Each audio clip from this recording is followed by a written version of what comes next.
So hello and welcome all. आज हम जो है शुरू कर रहे हैं इस वर्ष का बजट।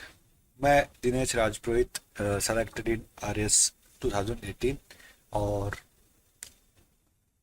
आज हम हमारे डिस्कशन में लेंगे राजस्थान का इस वित्तीय वर्ष का बजट। अगर मैं गवर्नमेंट की बात करूं तो इस गवर्नमेंट का ये लास्ट बजट है, बिकॉज इस साल के एंड में फिर चुनाव होने हैं। और इस बजट में काफ़ी अच्छी घोषणाएं हुई है, काफ़ी अच्छी नई चीज़ें भी हैं, और एग्ज़ाम पॉइंट ऑफ व्यू से जो बजट है वो काफ़ी इंपॉर्टेंट रहता है, क्योंकि ये जो बजट के सेक्शंस है पॉइंट वाइज हम इसको देखेंगे। लगभग 200 प्लस पॉइंट्स हैं, बिंदुवार इसको देखेंगे। अगर आप बजट को डिटेल में, मेरा ये मानना है कि बजट बजट और इकोनॉमिक रिव्यू, इन दोनों का जो डॉक्यूमेंट है वो इंसान को ओरिजिनली पढ़ना चाहिए। इसके दो फायदे हैं। एक तो आपको अपने प्रदेश की थोड़ी नॉलेज होगी, सच में अगर आप नॉलेज गेन करना चाहते हो तो थोड़ी समझ बढ़ेगी, अवेयरनेस आएगी। और दूसरा, आप कभी भी किसी भी एग्जाम में किसी भी क्वेश्चन में अटकेंगे नहीं, क्योंकि मैगजीन्स में जो इसको शॉर्ट करके 2 या 3 पेज में बजट आपको देंगे तो उनमें चिरंजीवी योजना की भी 5 लाइन लिखी होगी, पालनहार योजना की 5 लाइन लिखी होगी, ठीक है, और दूसरी जो योजनाएं हैं उनकी भी 5 5 लाइनें लिखी होगी। तो you will never be able to differentiate what is more important और what is less important. But if you read the raw document of the budget presented in the house, you will be able to differentiate what is more important, what is less important, what are the schemes which are foregoing schemes जो काफी time से चल रही है और अब उनको और एक्सपेंड किया गया है, which are the schemes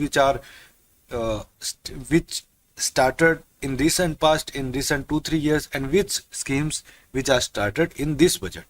तो ये सब चीजें आपको ऐसे ही समझ आ सकती है जब आप रोज चीज पढ़ोगे। और मेरा काफी ज्यादा चीजों में मेरा यही मानना रहता है कि जो रोज चीजें हैं वो आप अगर पढ़ेंगे तो आपके जो फंडामेंटल्स हैं, अब किसी और व्यक्ति जो मैगजीन से पढ़ रहा है उससे आपको 10 गुना ज्यादा टाइम लगेगा। वो तो 10 मिनट में 2 पेज पढ़ देगा, आप 176 पेज पढ़ोगे, लेकिन वो एक बार ही लगेगा। उसके बाद आपके फंडामेंटल्स इतने क्लियर हो जाएंगे, इतने क्लियर हो जाएंगे कि आपको उसके फायदे बाद में दिखेंगे।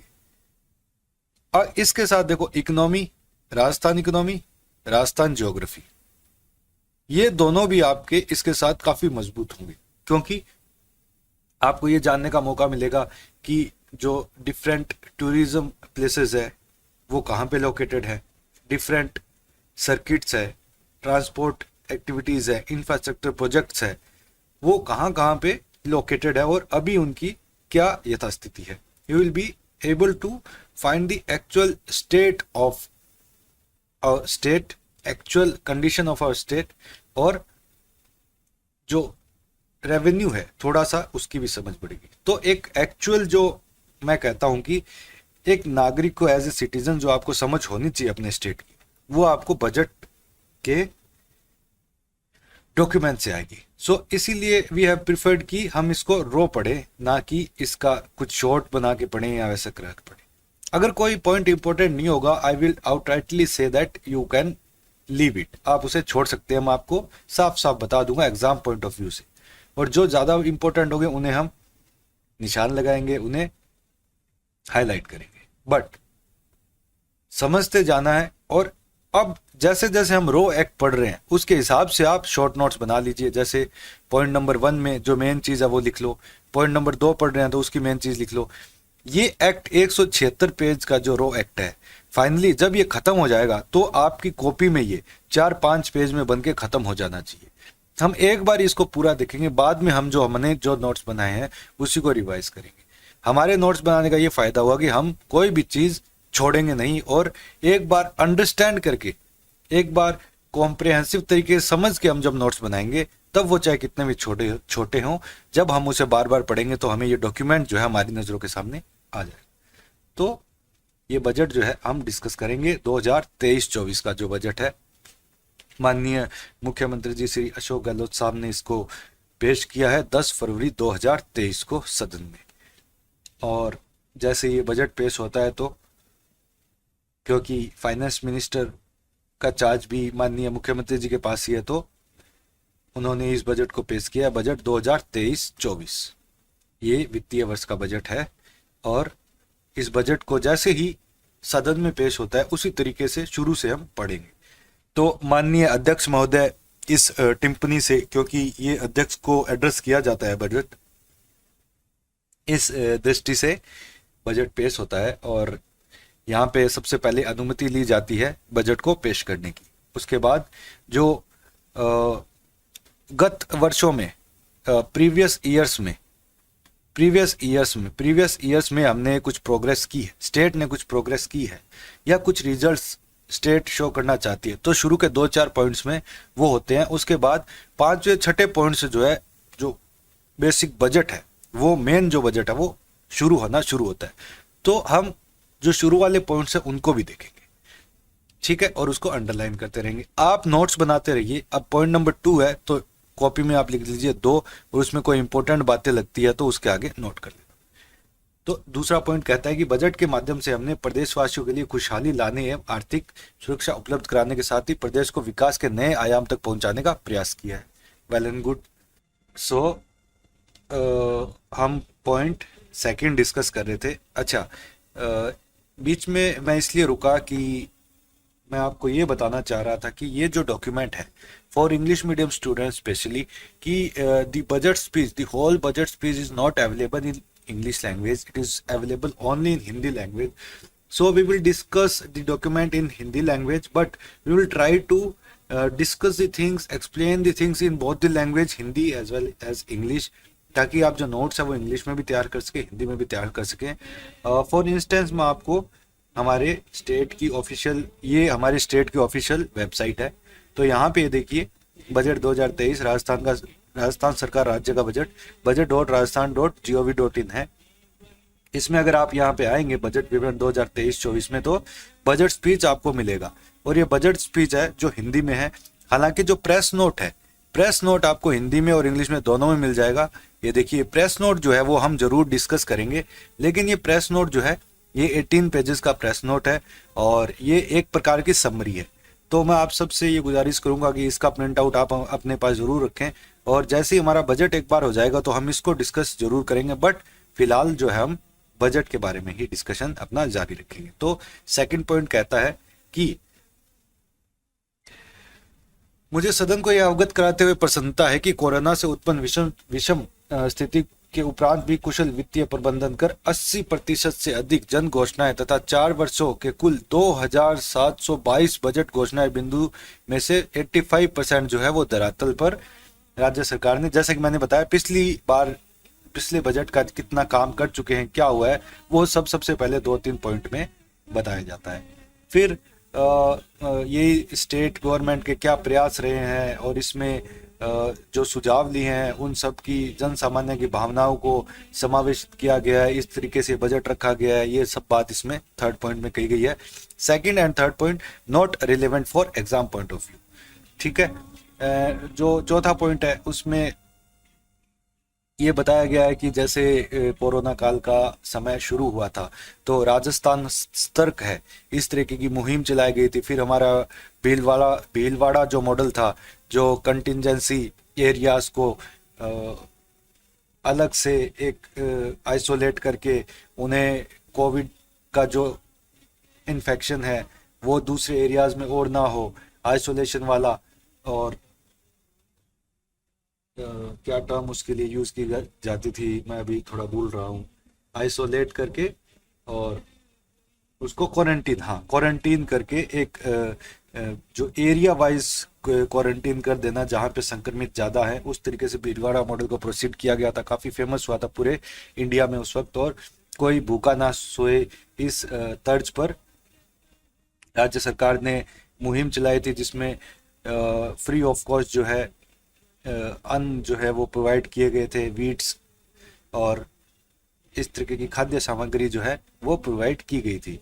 और इसके साथ ही महात्मा गांधी रोजगार गारंटी योजना के अंतर्गत अतिरिक्त 25 दिन का रोजगार जो है वो प्रोवाइड करने की बात की गई थी। ताकि थोड़ा सा रोजगार ज़्यादा मिल सके। जो माइग्रेंट वर्कर्स थे वो भी सारे कोविड के टाइम में अपने अपने गांव में आके रहने लगे थे। तो जो 100 डेज का इसमें रहता है तो उसमें 25 डेज को अतिरिक्त बढ़ाया गया था, और ये जो दिवस बढ़ाए गए थे उनका जो बजट है वो वहन करने की जिम्मेदारी राज्य सरकार ने उस वक्त ली थी।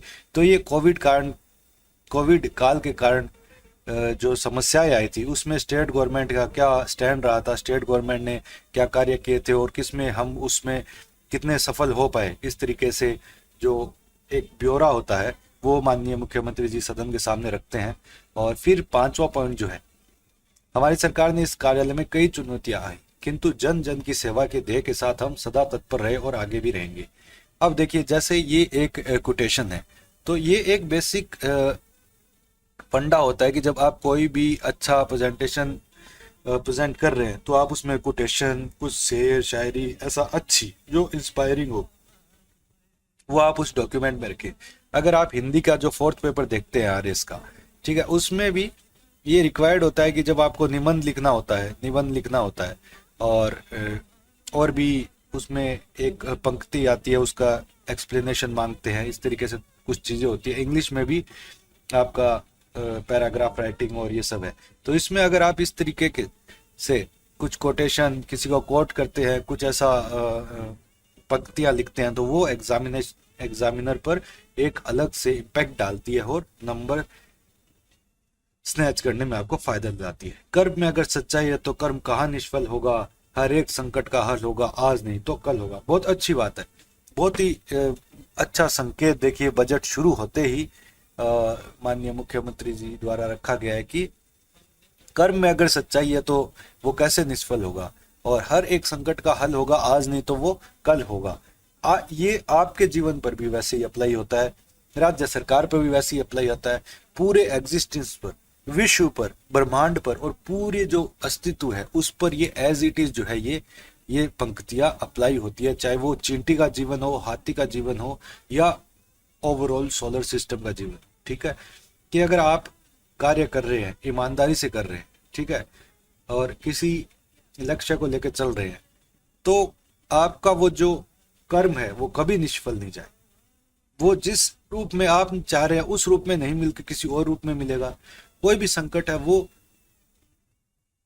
परमानेंट रूप से आपके सामने नहीं टिक सकेगा। कभी भी शाम होगी तो रात भी होगी, रात का अंधेरा जब हटेगा तो सुबह की किरणें भी लाएगा। सुबह होगी जो शांत होगी और बहुत ही निर्मल होगी, बहुत ही अच्छी होगी। धूप आएगी, उसी जगह ही छांव आएगी। तो ये तो एक निरंतर साइकिल है जो चलती रहेगी, उसमें कोई किंतु परंतु नहीं। ये बेसिक चीजें हैं जो माननीय मुख्यमंत्री जी द्वारा जो पिछले साल में हमने काम किए, कितना हमने पेट्रोल डीजल का वेट था उस पर काम किए, बिजली की दरों पे क्या काम किए, कितना वित्तीय भार जो है हमने सहन किया है। 1 crore NFSA, national food security authority परिवारों को नेशनल फूड सिक्योरिटी एक्ट परिवारों को आगामी वर्ष निःशुल्क राशन के साथ साथ प्रतिमाह मुख्यमंत्री निःशुल्क अन्नपूर्णा फूड पैकेट दिए जाने की घोषणा करता हूं। तो ये जो इम्पोर्टेंट हमारे लिए पॉइंट, सबसे पहला इम्पोर्टेंट पॉइंट है वो ये है कि एनएफएसए में जो सब्सिडाइज्ड फूड ग्रेन्स मिलते हैं, ठीक है, उसमें आगामी वर्ष में, इस आने वाले वर्ष में निःशुल्क फ्री ऑफ कॉस्ट जो है फूड पैकेट दिए जाएंगे, और जिसे मुख्यमंत्री निःशुल्क अन्नपूर्णा फूड पैकेट का नाम दिया गया है। तो अगर आपसे कोई पूछे कि मुख्यमंत्री निःशुल्क अन्नपूर्णा पैकेट की शुरुआत कब की गई, ये की गई थी 10 फरवरी, इसकी घोषणा की गई थी 10 फरवरी 2023 को बजट के माध्यम से, और आगे आने वाले कुछ समय में यह धरातल पे आपको उतरती हुई दिखेगी। इस पैकेट में क्या होगा, इस पैकेट में 1-1 किलो दाल, चीनी व नमक होगा, 1 लीटर खाद्य तेल तथा मसाले उपलब्ध करवाए जाएंगे। तो ये जो पहले तो हम क्या कर रहे थे, पहले हम वीट प्रोवाइड कर रहे थे, गेहूं प्रोवाइड कर रहे थे, चावल प्रोवाइड कर रहे थे एनएफएसए के अंतर्गत। अब जो है जो रसोई का राशन का सामान है जिससे भोजन पकता है, फूड जो है वो फाइनली तैयार होता है, वेदर इट्स शुगर और पल्सेस और द ऑयल और द स्पाइसेस, ये सारे जो है एक साथ मिला के एक फूड पैकेट दिया जाए। So this is the first thing, the first announcement of the budget, which is Mukhyamantri Nishulk Annapurna food packet, which will be provided for the next year and which will be provided free of cost. और इसके लिए लगभग 3,000 करोड़ रुपए का व्यय जो है सरकार करेगी. 3,000 crore rupees का expenditure government will take up. So this is the first basic welfareistic announcement of the budget. Then इसके साथ ही बीपीएल और पीएम उज्ज्वला योजना में शामिल जो निम्न आय वर्ग के परिवार एलपीजी सिलेंडर की अधिक दर के कारण रसोई गैस का उपयोग नहीं कर पाते हैं, इन लगभग 76 लाख परिवारों को आगामी वर्ष में एलपीजी गैस सिलेंडर 500 रुपए में उपलब्ध करवाने की घोषणा करता हूं. आप देखिए, ये एक बहुत ही शानदार घोषणा की गई है राज्य सरकार द्वारा.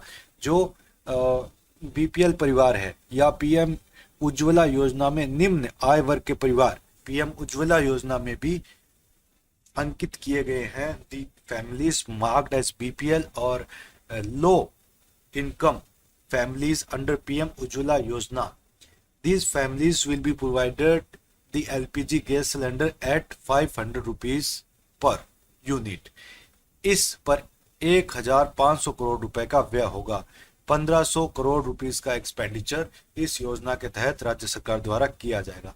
तो अब जो है हमारी जो असली बजट जो जिसे कहते हैं वो शुरू हो गया और जो वेलफेयरिस्टिक घोषणाएं हैं वो हम देख रहे हैं कि अब आनी शुरू हो गई है. अब 50 यूनिट बिजली जो है अभी तक घरेलू उपभोक्ताओं के लिए, डोमेस्टिक जो कंज्यूमर्स हैं उनके लिए छूट दी गई थी, free of cost, total free of cost थी. और उसके आगे जो है अगर आप अपने घर का बिल देखेंगे तो शुरू वाली 50 यूनिट का जो बिल रहता है वो जीरो रहता है और उसके आगे स्लैब्स है, जैसे 50 से 75 या 100 से 125 इस तरीके से, और उसमें अलग अलग रेट्स जो दिए गए हैं सब्सिडी के साथ दिए गए हैं. तो ये जो 50 unit free of cost unit provide की जा रही थी उसको बढ़ाकर 100 यूनिट प्रति माह कर दिया गया. तो इलेक्ट्रिसिटी सब्सिडी की डायरेक्शन में भी बहुत ही लैंडमार्क डिसीजंस माननीय मुख्यमंत्री जी द्वारा लिया गया है. 50 यूनिट पहले से फ्री थी और अब उसको बढ़ा के 100 यूनिट किया गया है. तो ये वेलफेयरिस्टिक अनाउंसमेंट्स है गवर्नमेंट की जो एग्जाम्स में डायरेक्टली पूछ सकते हैं.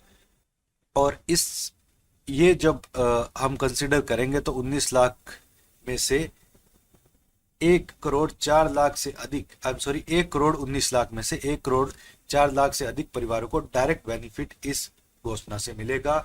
और जो अन्य 15 लाख घरेलू उपभोक्ता है वो स्लैब के अनुसार 300 से 750 रुपए प्रति माह तक जो है वो सब्सिडी प्रोवाइड की जाएगी. अगर आप अपना बिल देखेंगे तो आपको समझ आएगा ये स्लैब्स कैसे हैं. ये अलग अलग स्लैब्स दी गई है. जैसे जैसे आपका बिल की यूनिट्स बढ़ेगी वैसे वैसे पैसे बढ़ेंगे और जैसे जितनी यूनिट्स कम होंगी उस हिसाब से आपको सब्सिडी भी अच्छी मिलेगी. और इसमें जो है 7,000 करोड़ रुपीस का एक्सपेंडिचर गवर्नमेंट द्वारा वहन किया जाएगा. देन जो हमारे यहाँ पे इलेक्ट्रिसिटी डिस्ट्रीब्यूशन कंपनीज है, डिस्कॉम्स है, डिस्ट्रीब्यूटिंग कंपनीज है, काफी लंबे समय से जो एनपीएस की कंडीशन में वो चल रही है, वित्तीय भार उन पे ज्यादा है, ऋण भार उनकी जो है एक समस्या है. तो केंद्र सरकार द्वारा पूर्व में लाई गई उदय योजना जो थी वो केंद्र सरकार द्वारा लाई गई थी और वो जो है डिस्कॉम्स के लिए, डिस्कॉम को और मजबूत किया जा सके, उनका पुनरुद्धार किया जा सके, इसके लिए उदय योजना लाई गई थी. इसके साथ ही वर्तमान energy reform link borrowing scheme से राज्य पर भी अतिरिक्त वित्तीय भार आया है. और इसके साथ हम revamped distribution sector scheme RDSS, smart meters का उपयोग, विद्युत तंत्र जीएसएस, ट्रांसफॉर्मर्स एवं बिजली की लाइनें आदि का सुदृढ़ीकरण एवं जन सहयोग से विद्युत छिज्जत में कमी लाने आदि कदम उठाते हुए विद्युत कंपनियों की वित्तीय स्थिति सुधारने के लिए प्रयासरत है. और उसके लिए स्टेट गवर्नमेंट क्या काम कर रही है कि इस प्रकार जहां एक और विद्युत कंपनियों की स्थिति सुदृढ़ हमारा उद्देश्य है, वहीं इसके साथ ही चरणबद्ध रूप से 300 यूनिट प्रति माह तक उपयोग करने वाले घरेलू उपभोक्ताओं को निःशुल्क बिजली उपलब्ध कराना हमारा लक्ष्य है. और 300 यूनिट प्रति माह देखिए, जैसे 100 यूनिट तो आपकी फ्री है ही है, उसके बाद आपको सब्सिडी प्रोवाइड की जाती है बेस्ड ऑन दी स्लैब्स. तो गवर्नमेंट ये ध्यान रख रही है कि जो डिस्कॉम्स है, ऐसा ना हो कि सब्सिडी से वो डिस्कॉम जो है उन पे ऋण भार या फिर वित्तीय भार बहुत ज़्यादा हो जाए। तो जो फिजिकल कंडीशन है डिस्कॉम्स की वो भी मेंटेन रहे और सब्सिडी जो है कंज्यूमर को वो भी प्रोवाइड की जा सके, इस तरीके का एक गणित लगाया जाता है।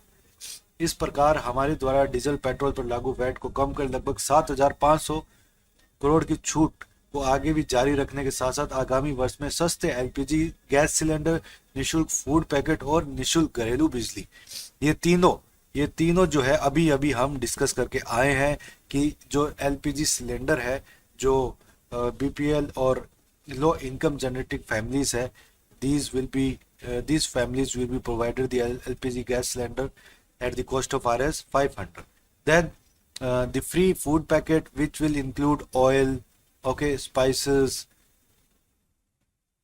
and this kind of things we have discussed earlier, or the free residential electricity bill और the 100 units जो है वो आपको free of cost the electricity will be provided.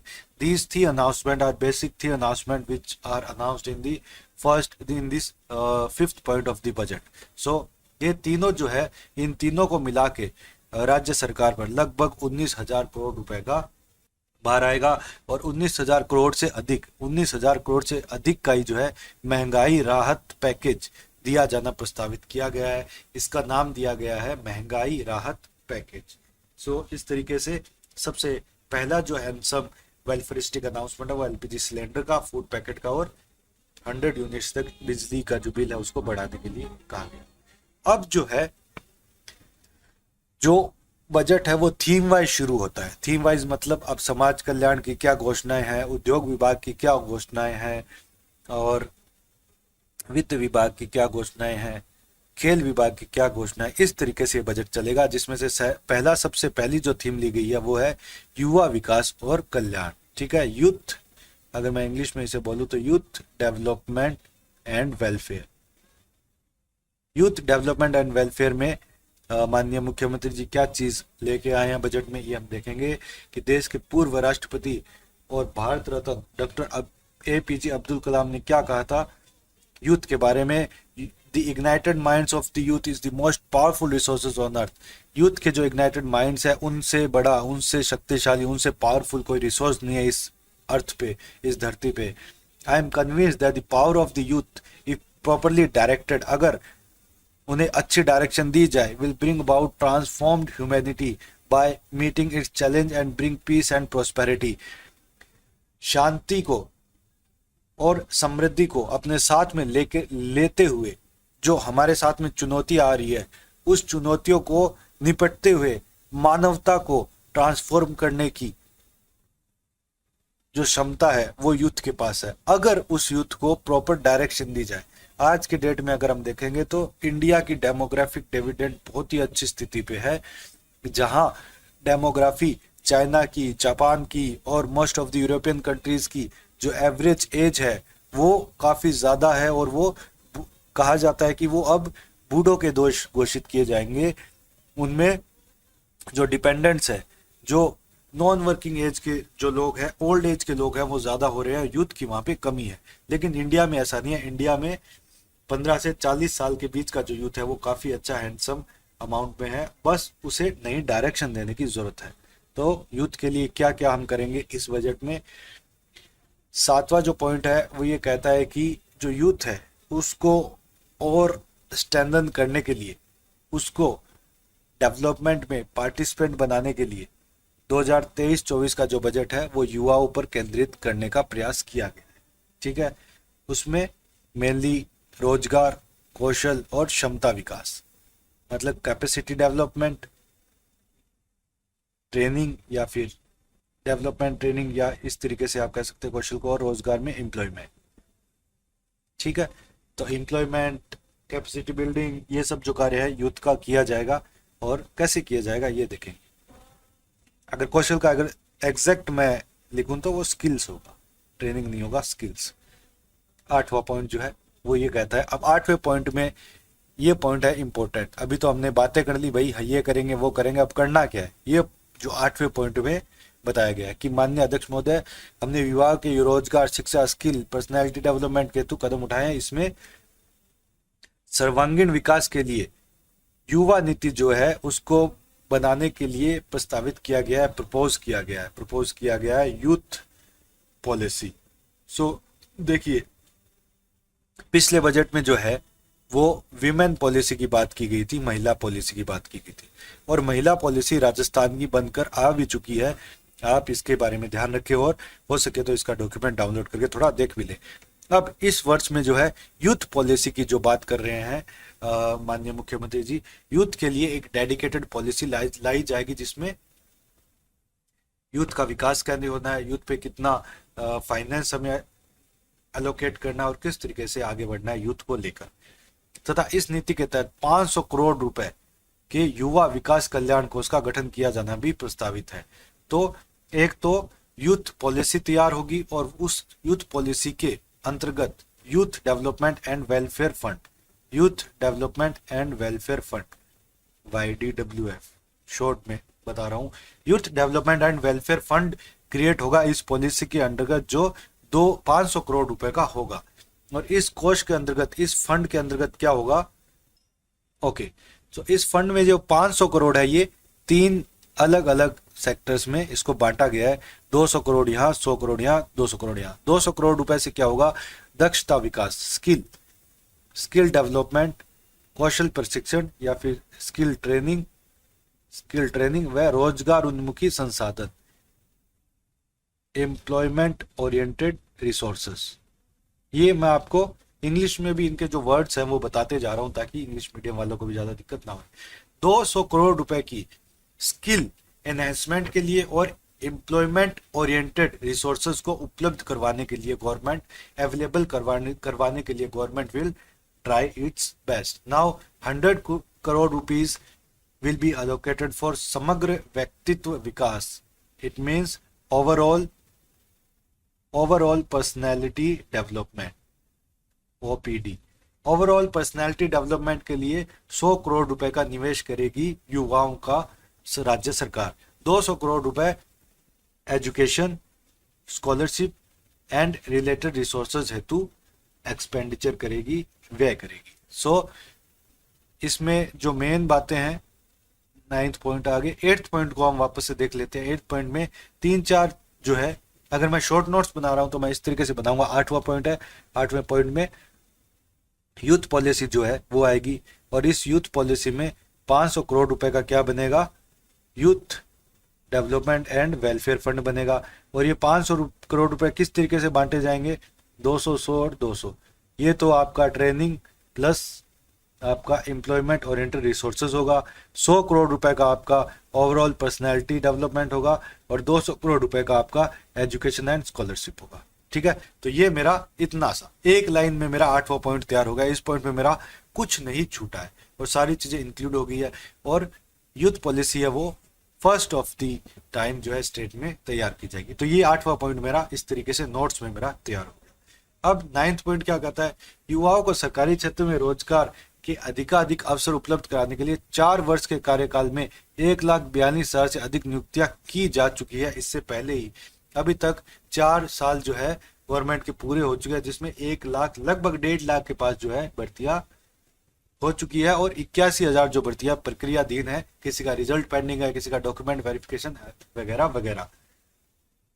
अब आगामी वर्षों में रिक्त होने वाले पदों पर प्राथमिकता से भर्तियां भी की जाएगी, ये भी घोषणा जो है सरकार ने की है।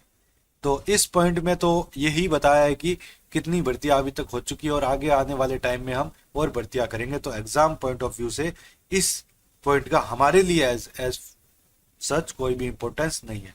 हमारे लिए वो चीजें इंपॉर्टेंस होगी जिसमें कोई घोषणा है, कोई नई चीज आ रही है या फिर किसी यूनिक चीज के लिए बात की जा रही है। अब युवाओं के समयबद्ध रोजगार उपलब्ध करवाने के लिए और जो उनके एग्जाम्स होते हैं उनके एग्जाम्स लीक ना हो, उस सब के लिए दुष्प्रवृत्ति को रोकने के लिए, मिसकंडक्ट को रोकने के लिए राजस्थान सार्वजनिक परीक्षा भर्ती में अनुचित संसाधनों की रोकथाम के अनुपाय अधिनियम 2022 लाया गया है। ये जो एक्ट है, जो राजस्थान में राजस्थान, अगर मैं इसको इंग्लिश में ट्रांसलेट करूं तो Rajasthan public examination, okay, Rajasthan public examination act 2022, ये जो लाया गया था, इस अधिनियम के अंतर्गत जो नकल में संलिप्त है, those students who are indulged in the activities like cheating और लीकिंग द पेपर, तो उसमें जो है स्पेशल ऑपरेशन ग्रुप के अधीन आधुनिक संसाधनों से सुसज्जित स्पेशल टास्क फोर्सेस है, उसको गठित किया गया है।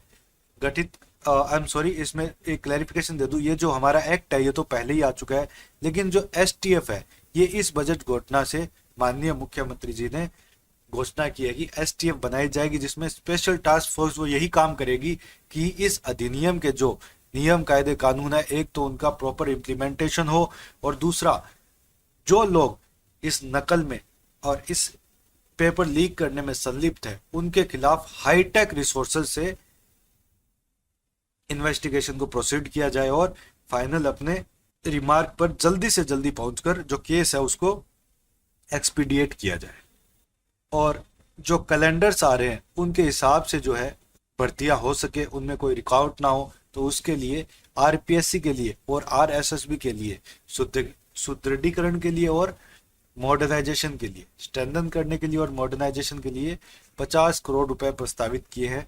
तो हमारे लिए इतना ज़्यादा इम्पोर्टेंट नहीं है, एग्जाम में ये सब नहीं पूछा जाता है। और भर्तियां सुरक्षित व पारदर्शी तरीके से संबंधित हो, संपन्न हो, ठीक है, सिक्योर्ड एंड ट्रांसपेरेंट मैनर में, सिक्योर्ड और ट्रांसपेरेंट मैनर में जो वैकेंसीज है वो संपन्न हो, ऑर्गेनाइज हो, तो इसके लिए ऑनलाइन एग्जामिनेशन शुरू किए जाएंगे और हर जिले में, प्रत्येक जिले में, हर जिले में examination, online examination centre state government द्वारा बनाए जाएंगे, जिसमें लगभग 250 करोड़ रुपए का एक्सपेंडिचर होगा। तो ईच डिस्ट्रिक्ट में जो है ऑनलाइन एग्जामिनेशन सेंटर्स जो है उसकी व्यवस्था इस बजट के अंतर्गत रखी गई। फिर है परीक्षा में बैठने के लिए चयनित उम्मीदवारों के साथ साथ विभाग की योजनाओं में भी आइडेंटिफिकेशन सुनिश्चित करने के लिए बायोमेट्रिक तकनीक काम में ली जाएगी, ताकि जो ये एंटी सोशल एलिमेंट्स जो हैं, जो एग्जाम में आकर एग्जाम को खराब करते हैं, स्टेट गवर्नमेंट को भी रिसोर्सेज खराब करते हैं, और जो बच्चे ईमानदारी से तैयारी कर रहे हैं उनका भी करियर खराब करते हैं, उन पर रोक लगाई जा सके। युवाओं द्वारा विभिन्न भर्ती प्रतियोगी परीक्षाओं, जो कॉम्पिटिटिव एग्जाम है, उनमें वन टाइम रजिस्टर प्रणाली के माध्यम से एक बार ये निर्धारित रजिस्ट्रेशन फी देने के बाद अप्लाई करने पर राज्य सरकार द्वारा आयोजित सभी भर्ती परीक्षाओं को मैं निःशुल्क करने की घोषणा करता हूं। इससे लगभग 200 करोड़ रुपए का वित्तीय भार आएगा। जैसे आप एसएसओ पे जाते हैं और एक टाइम आपको रजिस्ट्रेशन करना है, एक टाइम आपकी फीस लगेगी, उसके बाद जितने भी जो फॉर्म्स है वो आप फ्री ऑफ कॉस्ट जो है अप्लाई कर पाएंगे। तो अगेन ये एग्जाम के लिए, ये हमारी पॉइंट्स है जो एग्जाम के लिए इतने इंपॉर्टेंट नहीं। आप ये बात समझ के चलिए कि हमें ये अंडरस्टैंडिंग भी डेवलप करनी है कि भाई एग्जाम पॉइंट ऑफ व्यू के से हमारे पास क्या इंपॉर्टेंट है और एग्जाम पॉइंट ऑफ व्यू से हमारे पास क्या इंपॉर्टेंट नहीं। और जैसे ही अभी हम युवाओं का थीम पढ़ रहे हैं, जैसे ही ये युवाओं वाली थीम पूरी हो जाएगी तो मैं आपको एक पेज में पूरा समरी बना के दे दूंगा, बस युवाओं में ये 3-4 चीजें याद रखनी है। और अगर आरएस की मैं बात करूं तो प्री तो इंपॉर्टेंट है ही है, मेंस में भी ये बहुत ज्यादा इंपॉर्टेंट रखेगी। अगर आपको बजट याद है, इकोनॉमिक सर्वे याद है, तो आप आरएस में ज्योग्राफी, इकोनॉमिक्स, ये वाला जो पेपर है उसमें बहुत अच्छी चीजें, बहुत अदर स्टूडेंट से बहुत आगे निकल सकते हैं ये चीजें इंक्लूड करके, बिकॉज ये आपको याद है और आपने मल्टीपल टाइम इनको पढ़ा है। तो ये चीजें जब आप आंसर में इंक्लूड करेंगे वो किसी और के आंसर में इंक्लूड नहीं होगी। 12वां पॉइंट क्या कह रहा है कि आगामी वर्ष में 100 मेगा फेयर जो है वो प्रस्तावित है, ऑर्गेनाइज करे जाएंगे, जिसमें कॉलेज प्लेसमेंट जो है उन्हें फायदा मिल सके। Again not so important. फिर 13 पॉइंट कह रहा है कि मुख्यमंत्री अनुप्रति कोचिंग योजना है वो इंप्लीमेंट की गई थी, जो स्टूडेंट्स हैं उनको निःशुल्क कोचिंग प्रोवाइड की जा सके। इसके अंतर्गत 15,000 युवाओं को लाभान्वित करने के लक्ष्य को बढ़ाते हुए आगामी वर्ष में 30,000 स्टूडेंट्स को लाभान्वित करने की बेनिफिट करने की, बेनिफिशियरी बनाने की घोषणा की गई है। और ये जो स्कीम है, ये जब हम स्कीम्स में हमने लेक्चर लिए थे तब भी इसको डिस्कस किया था कि इसमें ऑनलाइन अप्लाई करवाया जाता है, डॉक्यूमेंट्स अपलोड किए जाते हैं, कोचिंग इंस्टीट्यूट्स की लिस्ट आती है, आपको उसमें से एक सेलेक्ट करना पड़ता है, और अगर आप तैयारी करने वाले बच्चे हैं तो आपको फ्री ऑफ कॉस्ट जो आपने कोर्स अप्लाई किया है और जिस कोचिंग अप्लाई किया वो फ्री ऑफ कॉस्ट आपको अवेलेबल करवाया जाता है। और ये जो है काफी ट्रेंड में है, काफी पॉपुलर स्कीम है।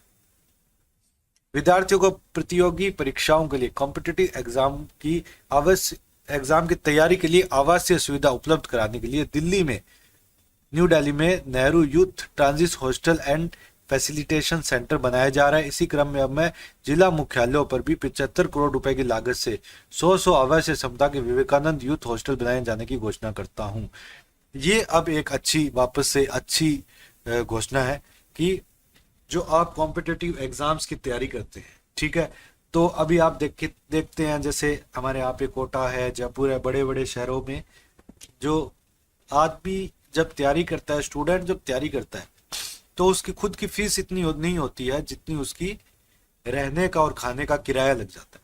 तो उस चीज को दूर करने के लिए एक तो कोचिंग की फीस ना लगे, इसके लिए तो मुख्यमंत्री अनुप्रति कोचिंग योजना शुरू कर दी गई है।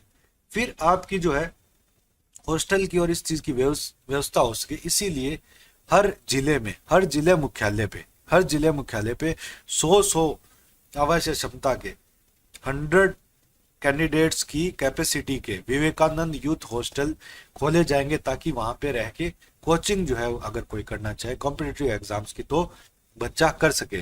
गत बजट के अनुसार युवाओं को प्रतियोगी परीक्षाओं की तैयारी एवं अध्ययन की सुविधा उपलब्ध करवाने हेतु प्रत्येक जिला मुख्यालय पर सावित्री बाई फुले वाचनालय स्थापित करने का कार्य प्रारंभ किया गया है और इसे आगे बढ़ाते हुए मैं समस्त ब्लॉक मुख्यालय पर सावित्री बाई फुले वाचनालय में डिजिटल लाइब्रेरी स्थापित करने की घोषणा करता हूँ या प्रस्तावित करता हूँ। तो जो लास्ट बजट था उसमें सावित्री बाई फुले वाचनालय खोलने की बात की गई थी। अब ये जो है जिला स्तर पे हर ब्लॉक स्तर पर ब्लॉक मुख्यालय पर खोलने की घोषणा की जा रही है। इसके साथ ही डिजिटल लाइब्रेरी की व्यवस्था भी यहाँ पे होगी। अगर आप तैयारी कर रहे हैं कॉम्पिटिटिव एग्जाम्स की तो आप यहाँ पे आके एज ए स्टडी रूम इसको यूज कर सकते हैं। डिजिटल लाइब्रेरी में से आपको रिसोर्सेज प्रोवाइड किए जाएंगे बुक्स के, तो if you want you can read out the books, the resources available there, और you can utilize the space available there for your preparation of your competitive exam. Now point number 16 says that आर्थिक विकास में सरकारी एवं निजी क्षेत्र में उपलब्ध अवसरों के साथ साथ एंटरप्रेन्योरशिप की भी अहम भूमिका है। तो एंटरप्रेन्योरशिप की दृष्टि से 18 से 35 वर्ष के उद्यमियों के लिए ये युवाओं का पॉइंट चल रहा है। इसमें युवाओं के लिए एक स्पेशल स्कीम का घोषणा माननीय मुख्यमंत्री जी ने की है, मुख्यमंत्री युवा उद्यम प्रोत्साहन योजना। ओके, और इस योजना को प्रारंभ किया जहां प्रस्तावित किया है मुख्यमंत्री जी ने, जिसमें 10 से 15% तक मार्जिन मनी की सब्सिडी जो है वो प्रोवाइड करने की बात की गई है, जिसमें महिला और पुरुष दोनों को साथ में लिया गया है 18 से 35 वर्ष वाले उद्यमियों के लिए। इसमें 5000 युवा उद्यमी लाभान्वित होंगे। इस पर 100 करोड़ रुपए का व्यय किया जाएगा। तो युवाओं को एंटरप्रेन्योरशिप में भी प्रमोट किया जाए, उन्हें इंस्पायर किया जाए, इसके लिए मुख्यमंत्री युवा उद्यम प्रोत्साहन योजना शुरू की जाएगी, जिसमें 10 से 15% तक जो है सब्सिडी प्रोवाइड करने की बात कही गई है। सॉरी, और इसके बाद है हमारा अगला पॉइंट नंबर 17। इसमें कहा गया है कि महिलाओं, कामगार, विभिन्न वंचित वर्ग यथा हस्तशिल्पी, केश कला व माटी कला कारीगर, घुमंतु आदि को स्वरोजगार के लिए विश्वकर्मा कामगार कल्याण योजना शुरू किया जाना प्रस्तावित है। ये इम्पोर्टेंट योजना है। जो हमारे हस्तशिल्पी है, जो माटी कला के कारीगर है, जो छोटे छोटे कारीगर है, जिनको जो इंस्टीट्यूशंस है उनके द्वारा भी जल्दी से फाइनेंस अवेलेबल नहीं करवाया जाता है क्योंकि सिक्योरिटी का इशू रहता है, तो उनके लिए विश्वकर्मा कामगार कल्याण योजना की घोषणा माननीय मुख्यमंत्री जी ने की है बिंदु नंबर 17 में बजट के। और इसके अंदर कहा गया है कि आवश्यक किट या उपकरण, सिलाई मशीन इत्यादि क्रय करने में सहायता उपलब्ध कराने के लिए 5,000 रुपए का अनुदान दिया जाएगा। इससे 1 लाख युवा लाभान्वित होंगे। तो जो घुमंतु जनजातियां हैं, नोमैडिक ट्राइब्स है, उनके लिए ऐसी स्कीम पहले भी चल रही थी, बट अब इसको एक्सपेंड करके महिलाओं के लिए, कामगार के लिए, सभी के लिए एक इंक्लूसिव स्कीम लाई गई है और उसमें 5,000 रुपए आपको उपलब्ध करवाए जाएंगे ताकि आप उपकरण ले सके, सिलाई मशीन लेके इस तरीके से जो है आप अपना स्वयं का काम जो है शुरू कर सके, एंटरप्रेन्योर बन सके। स्टार्ट फ्रॉम स्मॉल, बट एक पुश जो है वो स्टेट गवर्नमेंट द्वारा दिया गया है। 30,000 हस्तशिल्पी और आर्टिजन्स हैं, उनके उत्पादन की मार्केटिंग के लिए राष्ट्रीय और राज्य स्तरीय प्रदर्शनियां और मेले लगाने के लिए 10-10 हजार रुपए की सहायता उपलब्ध करवाई जाएगी। तो ये योजना, इसमें अपने खुद के आपको इक्विपमेंट्स, उपकरण या फिर मशीन खरीदनी है उसके लिए तो 5,000 रुपए का अनुदान दिया जाएगा, और मेले में अगर मार्केटिंग आपको करनी है तो 10,000 रुपए का अनुदान दिया जाएगा। स्टार्टअप्स को और आधुनिकीकरण करने के लिए और मॉडर्नाइज करने के लिए, उन्हें और टेक्निकली साउंड करने के लिए राजस्थान वेंचर कैपिटल फंड के तहत 250 करोड़ रुपए की राशि उपलब्ध करवाई जाएगी। राजस्थान वेंचर कैपिटल फंड जो है वो स्टार्टअप को मदद करता है कि वो उन्हें फंडिंग करता है ताकि स्टार्टअप्स बूस्ट हो सके, बूम हो सके, और उसके लिए 250 करोड़ रुपए की फंडिंग फिर से की गई है।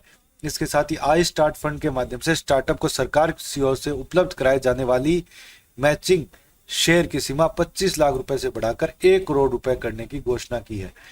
जो आई स्टार्ट फंड है उसके माध्यम से स्टार्टअप को प्रमोट करने के लिए 25 लाख रुपए तक की मदद की जा रही थी प्रेजेंट तक, उसको बढ़ाकर 1 करोड़ रुपए तक एक्सपेंड किया है राज्य सरकार ने। बहुत ही अच्छे, नौकरी के स्तर पर भी, प्राइवेट जॉब्स के स्तर पर भी, गवर्नमेंट जॉब्स में भी और एंटरप्रेन्योरशिप में भी गवर्नमेंट ने कोई भी जो चीज है वो नहीं छोड़ी है जहां पे युवाओं को लाभ ना पहुंचे।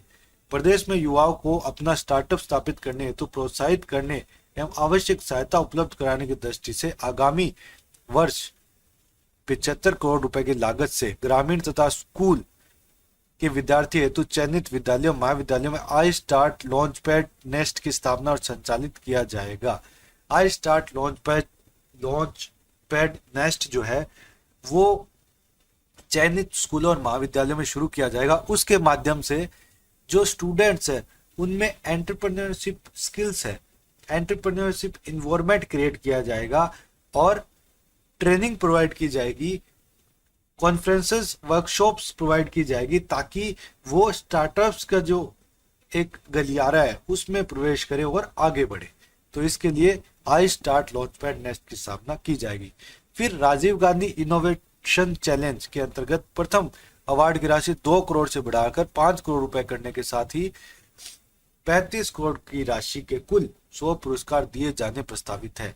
राजीव गांधी इनोवेशन चैलेंज में इसी तरीके से जो है एंटरप्रेन्योरशिप चैलेंज को इंक्लूड किया जाता है और अभी तक उसमें 2 करोड़ राशि जो है जो प्रथम स्थान रखते थे उनके लिए अनाउंस थी, उसको बढ़ाकर 5 करोड़ रुपए जो है वो कर दी गई है। जनजातीय क्षेत्र में भी युवाओं के लिए गोविंद गुरु जनजातीय विश्वविद्यालय बांसवाड़ा में इंक्यूबेशन और इनोवेशन सेंटर की स्थापना किया जाना प्रस्तावित है। इतना ज्यादा ये इंपॉर्टेंट नहीं है जितना ज्यादा ये इंपॉर्टेंट है कि गोविंद गुरु जनजातीय विश्वविद्यालय ये कहाँ पर है। ये क्वेश्चन कभी भी आपसे पूछा जा सकता है प्री में, बांसवाड़ा में। ये आप ध्यान रखिए कि गोविंद गुरु जनजातीय विश्वविद्यालय कहाँ पर स्थापित है, बांसवाड़ा में स्थापित है। पॉइंट नंबर 20 कहता है कि युवाओं में जो साइंटिफिक टेम्पर है, साइंटिफिक सोच है, उसको बढ़ावा देने के लिए राज्य सरकार क्या कर रही है, जयपुर, जोधपुर, उदयपुर में, ये 3 जगह आप ध्यान रखिए, जयपुर, जोधपुर और उदयपुर, JJU के साइंस पार्क सेंटर्स का विकास करते हुए इनमें IT, nuclear energy, mineral resources, forest, environment इत्यादि सब्जेक्ट्स पर नवीन गैलरी शुरू की जाएगी। यहाँ पे इन तीनों जगह पर हमारे जो है साइंस पार्क्स या साइंस सेंटर्स बने हुए हैं और ये इसलिए इंपॉर्टेंस रखते हैं कि जो RS का एग्जामिनेशन है उसके पेपर सेकंड में जो राजस्थान में साइंस और टेक्नोलॉजी के डेवलपमेंट की बात की गई है, इंफ्रास्ट्रक्चर से भी और इंफ्रास्ट्रक्चर रूप से भी, और व्यवहारिक जो क्रांति हुई है फ्रॉम द टाइम बिंग, वो भी इंक्लूड की गई है। तो उसमें ये सब हमें याद करना ही पड़ता है कि भाई साइंस पार्क और ये सब कहाँ कहाँ है। तो इनमें जो है अब नई नई थीम्स को भी इंक्लूड किया जाएगा, जैसे जो कॉम्प्लेक्स साइंस थीम्स है, आईटी है, न्यूक्लियर है, तो उनको भी इसमें जगह दी जाएगी ताकि लोगों में इसकी प्रमोशन हो, इसकी उत्सुकता बढ़े। जोधपुर, कोटा, उदयपुर में लगभग 10-10 करोड़ रुपए की लागत से प्लेनेटेरियम्स का निर्माण किया जाएगा। तो यहाँ पे देखिए जो साइंस एंड टेक्नोलॉजी है उसको भी बढ़ावा देने के लिए जो है सरकार काफी ज्यादा एक्साइटेड है, काफी ज्यादा पॉजिटिव माइंडसेट से काम कर रही है। तो प्लेनेटेरियम कहाँ बनेंगे? जोधपुर, कोटा, उदयपुर में बनेंगे। और साइंस सेंटर को एक्सपेंड कहाँ किया जाएगा? जयपुर, जोधपुर, उदयपुर। अब जोधपुर उदयपुर तो दोनों में कॉमन ही है, इसमें कोटा नया है और इसमें जयपुर। फिर क्या कह रहे हैं कि फ्रैंकलिन डी रूजवेल्ट का एक कोट है, तो वो इसमें कोट किया गया है ताकि युवाओं का जो रोल है देश के भविष्य के लिए, देश के निर्माण के लिए, वो क्या हो सकता है कि we can not always build the future for our youth but we can build our youth for the future. हम युवाओं के लिए हमेशा भविष्य का निर्माण तो नहीं कर सकते, लेकिन हम भविष्य के लिए युवाओं का निर्माण जरूर कर सकते हैं। तो इस तरीके के जो कोट्स है वो आपको पेपर 4 में काम आएंगे भाई, ऐसा एज सच तो हमारे काम करेंगे। पॉइंट 22 क्या कहता है? पॉइंट 22 कहता है हमारे द्वारा युवाओं को विश्व स्तरीय शिक्षण सुविधा उपलब्ध कराने की दृष्टि से Rajasthan centre of advance technology, Rajiv Gandhi digital fintech university cum institute, Rajasthan institute of advance learning, institute of tropical diseases and virology और Mahatma Gandhi institute of governance and social sciences की स्थापना की जा रही है। ये जो इंस्टीट्यूट्स है ये लास्ट बजट में अनाउंस किए गए थे, अब इनकी स्थापना की जा रही है। एक मैं आपको टास्क देता हूं, ये जो सेंटर्स है ये कहाँ कहाँ पे स्थापित है उन्हें आप जरूर याद कर लीजिए, क्योंकि मुझे याद है पिछली बार जो आरएस के और एसआई के जो एग्जामिनेशन में थे उनमें ये पूछे थे राजीव गांधी फिनटेक यूनिवर्सिटी कहाँ बन रही है। ये जितना मुझे याद है ये वाली जोधपुर में बन रही है, आप क्रॉस वेरीफाई कर लेना। तो ये जो है ये वायरोलॉजी वाला है, ये जयपुर में बन रहा था। तो ये जो सारे हैं ये महात्मा गांधी वाला ये भी जयपुर में बना है, ठीक है। तो ये इन कहाँ पे ये स्थापित किए जा रहे हैं ये आप जरूर ध्यान रखें। अब नई चीज क्या बन रही है? नई चीज बन रही है APJ Abdul Kalam institute of biotechnology. ये स्थापित होगा कहाँ होगा? जयपुर में। तो ये इस बजट में घोषित किया गया, तो ये एग्जाम में पूछने की प्रोबेबिलिटी ज्यादा मिलती है। फिर बायोटेक्नोलॉजी और बायोडाइवर्सिटी की बात की जा रही है, और जो बायोटेक्नोलॉजी पॉलिसी है वो 2023 में लानी प्रस्तावित है। ये आप जरूर ध्यान रखिए कि बायोटेक्नोलॉजी क्षेत्र को प्रमोट करने के लिए बायोटेक्नोलॉजी पॉलिसी 2023 लाने की घोषणा की गई है। इससे पहले एक पॉलिसी हम पढ़ चुके हैं, वो क्या थी? Youth policy. यूथ पॉलिसी भी लाई जाएगी, बायोटेक्नोलॉजी पॉलिसी भी लाई जाएगी। पॉइंट नंबर 23 क्या कह रहा है कि सिविल एविएशन की संभावना के साथ ड्रोन के बढ़ते प्रचलन को देखते हुए युवाओं की क्षमता विकास के लिए फुर्सतगंज, अमेठी, उत्तर प्रदेश में संचालित इंदिरा गांधी राष्ट्रीय उड़ान अकादमी IGRUA की तर्ज पर जयपुर में राजीव गांधी एविएशन यूनिवर्सिटी बनाए जाने की घोषणा करता हूं। तो ये भी बहुत इंपॉर्टेंट चीज है। अब जो इस बजट में जो यूनिवर्सिटीज, जो पार्क्स और जो कैंपसेस बन रहे हैं उनका तो आप ध्यान रखें। एक तो एपीजे अब्दुल कलाम वाली बात हमने कर ली, वो बायोटेक्नोलॉजी सेंटर बनेगा, वो भी जयपुर में बनेगा। और एविएशन को डेवलप करने के राजीव गांधी एविएशन यूनिवर्सिटी बनेगी, वो भी जयपुर में बनेगी।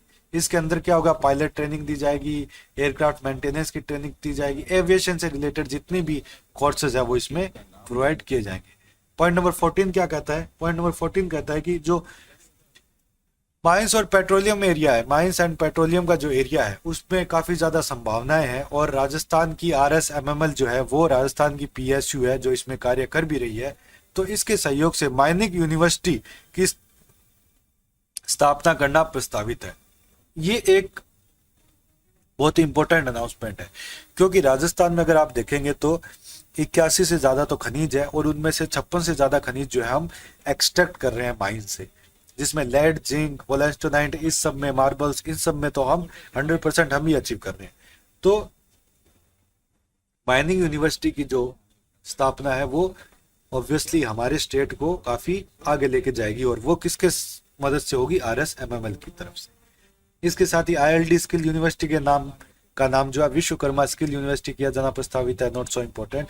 और इसके अलावा उच्च शिक्षा के विस्तार हेतु राजकीय महाविद्यालय, कन्या महाविद्यालय खोले जाएंगे, और ये जो है इन जगह पर ये खोले जाएंगे। देखिए ये इन जगह पे कन्या महाविद्यालय और इन जगह पे राजकीय महाविद्यालय।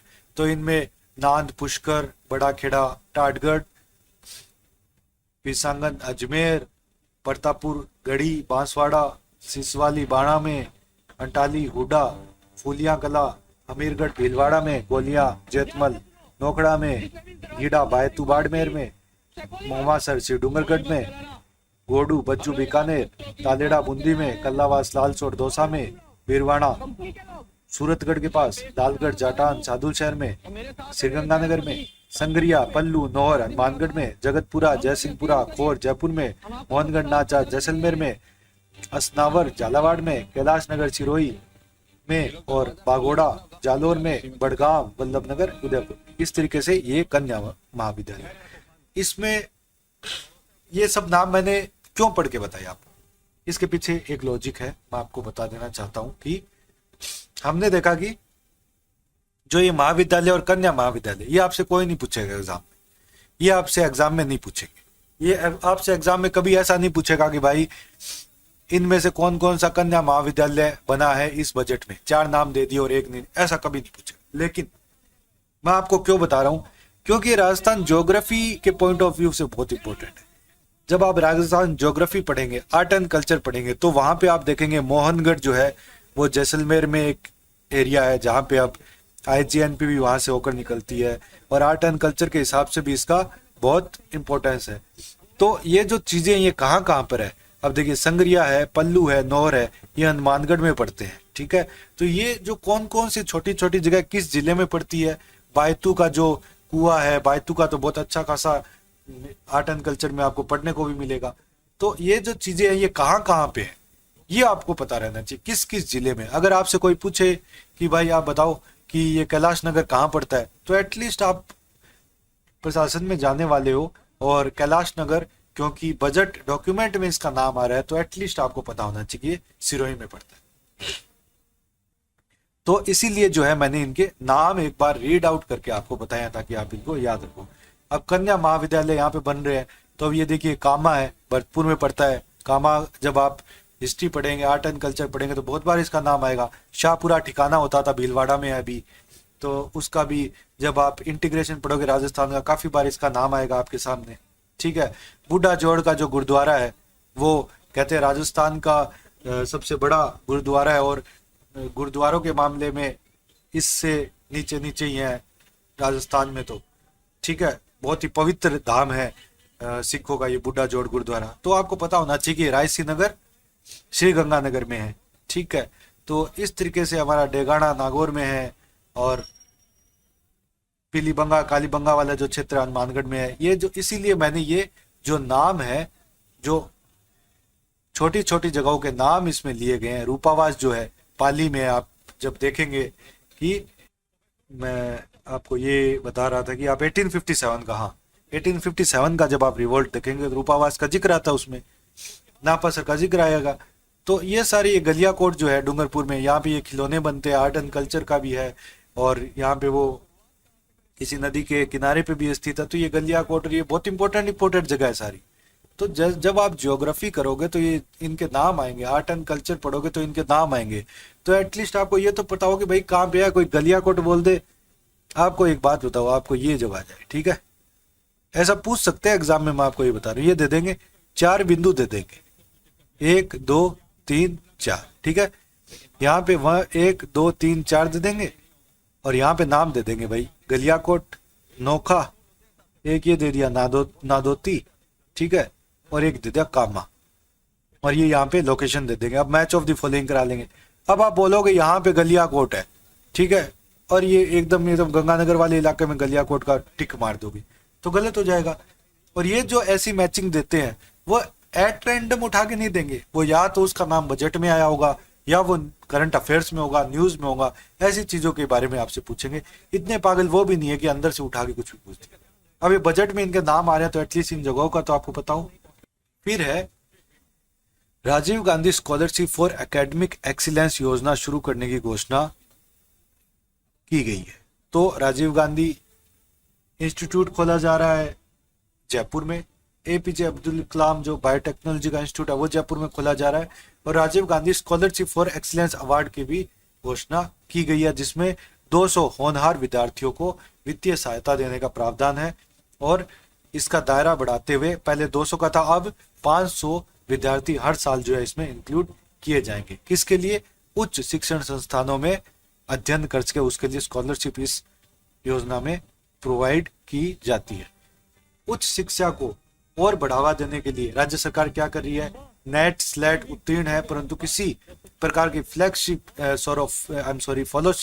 फेलोशिप प्राप्त नहीं कर रहे हैं, उन सभी को शोध कार्य हेतु अधिकतम 3 वर्ष तक 20,000 रुपए की फेलोशिप दी जाने की घोषणा की गई है। एग्जाम में आपसे नहीं पूछेगा, और इस पॉइंट में भी हमारे पास as such exam point of view से इन दोनों पॉइंट में भी एग्जाम पॉइंट ऑफ व्यू से खास जानकारी नहीं है, तो इसीलिए मैं इसको स्किप आउट कर रहा हूँ। फिर टीचर्स को और टीचिंग को गुणवत्तापूर्ण बनाने के लिए, क्वालिटेटिव बनाने के लिए, रिसर्च उसमें इंक्लूड करने के लिए, R&D को मजबूत करने के लिए टीचर्स इंटरफेस फॉर एक्सीलेंस कार्यक्रम को आरंभ किया जाना प्रस्तावित किया गया है। ठीक है, पूछा जा सकता है बट इतना ज्यादा इंपॉर्टेंट नहीं है। ये इंपॉर्टेंट मैं मानता हूँ।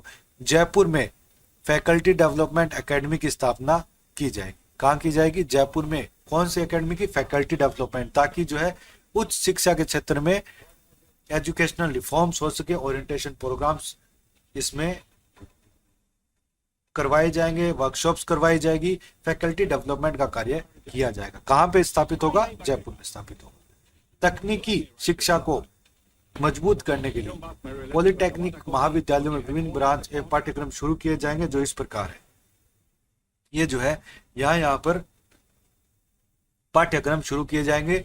एग्जाम पॉइंट ऑफ व्यू से आपको ये चीजें याद रखने की जरूरत नहीं है कि कहाँ पे कौन सा पॉलिटेक्निक कॉलेज शुरू हो रहा है, वो सब आपको ध्यान रखने की जरूरत नहीं है, एग्जाम में नहीं पूछा जाए। ठीक है। युवाओं के शैक्षणिक विकास और उनके तकनीकी क्षेत्र में अधिक से अधिक आत्मनिर्भर और रोजगार उन्मुखी एम्प्लॉयमेंट ओरिएंटेड बनाने की दृष्टि से नवीन ITI खोले जाएंगे।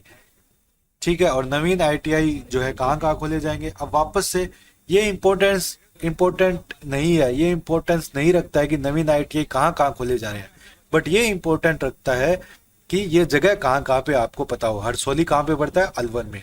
पूगल कहाँ पे पड़ता है? खाजूवाला और कोलायत। पूगल और कोलायत कहाँ पड़ते हैं? दोनों बीकानेर में। कोलायत तो आप जानते ही है कि एक तीर्थ स्थल है कपिल मुनि का, आर्ट एंड कल्चर में भी आप पढ़ोगे तो वैसे भी वहां पे आपको पढ़ना ही पड़ेगा।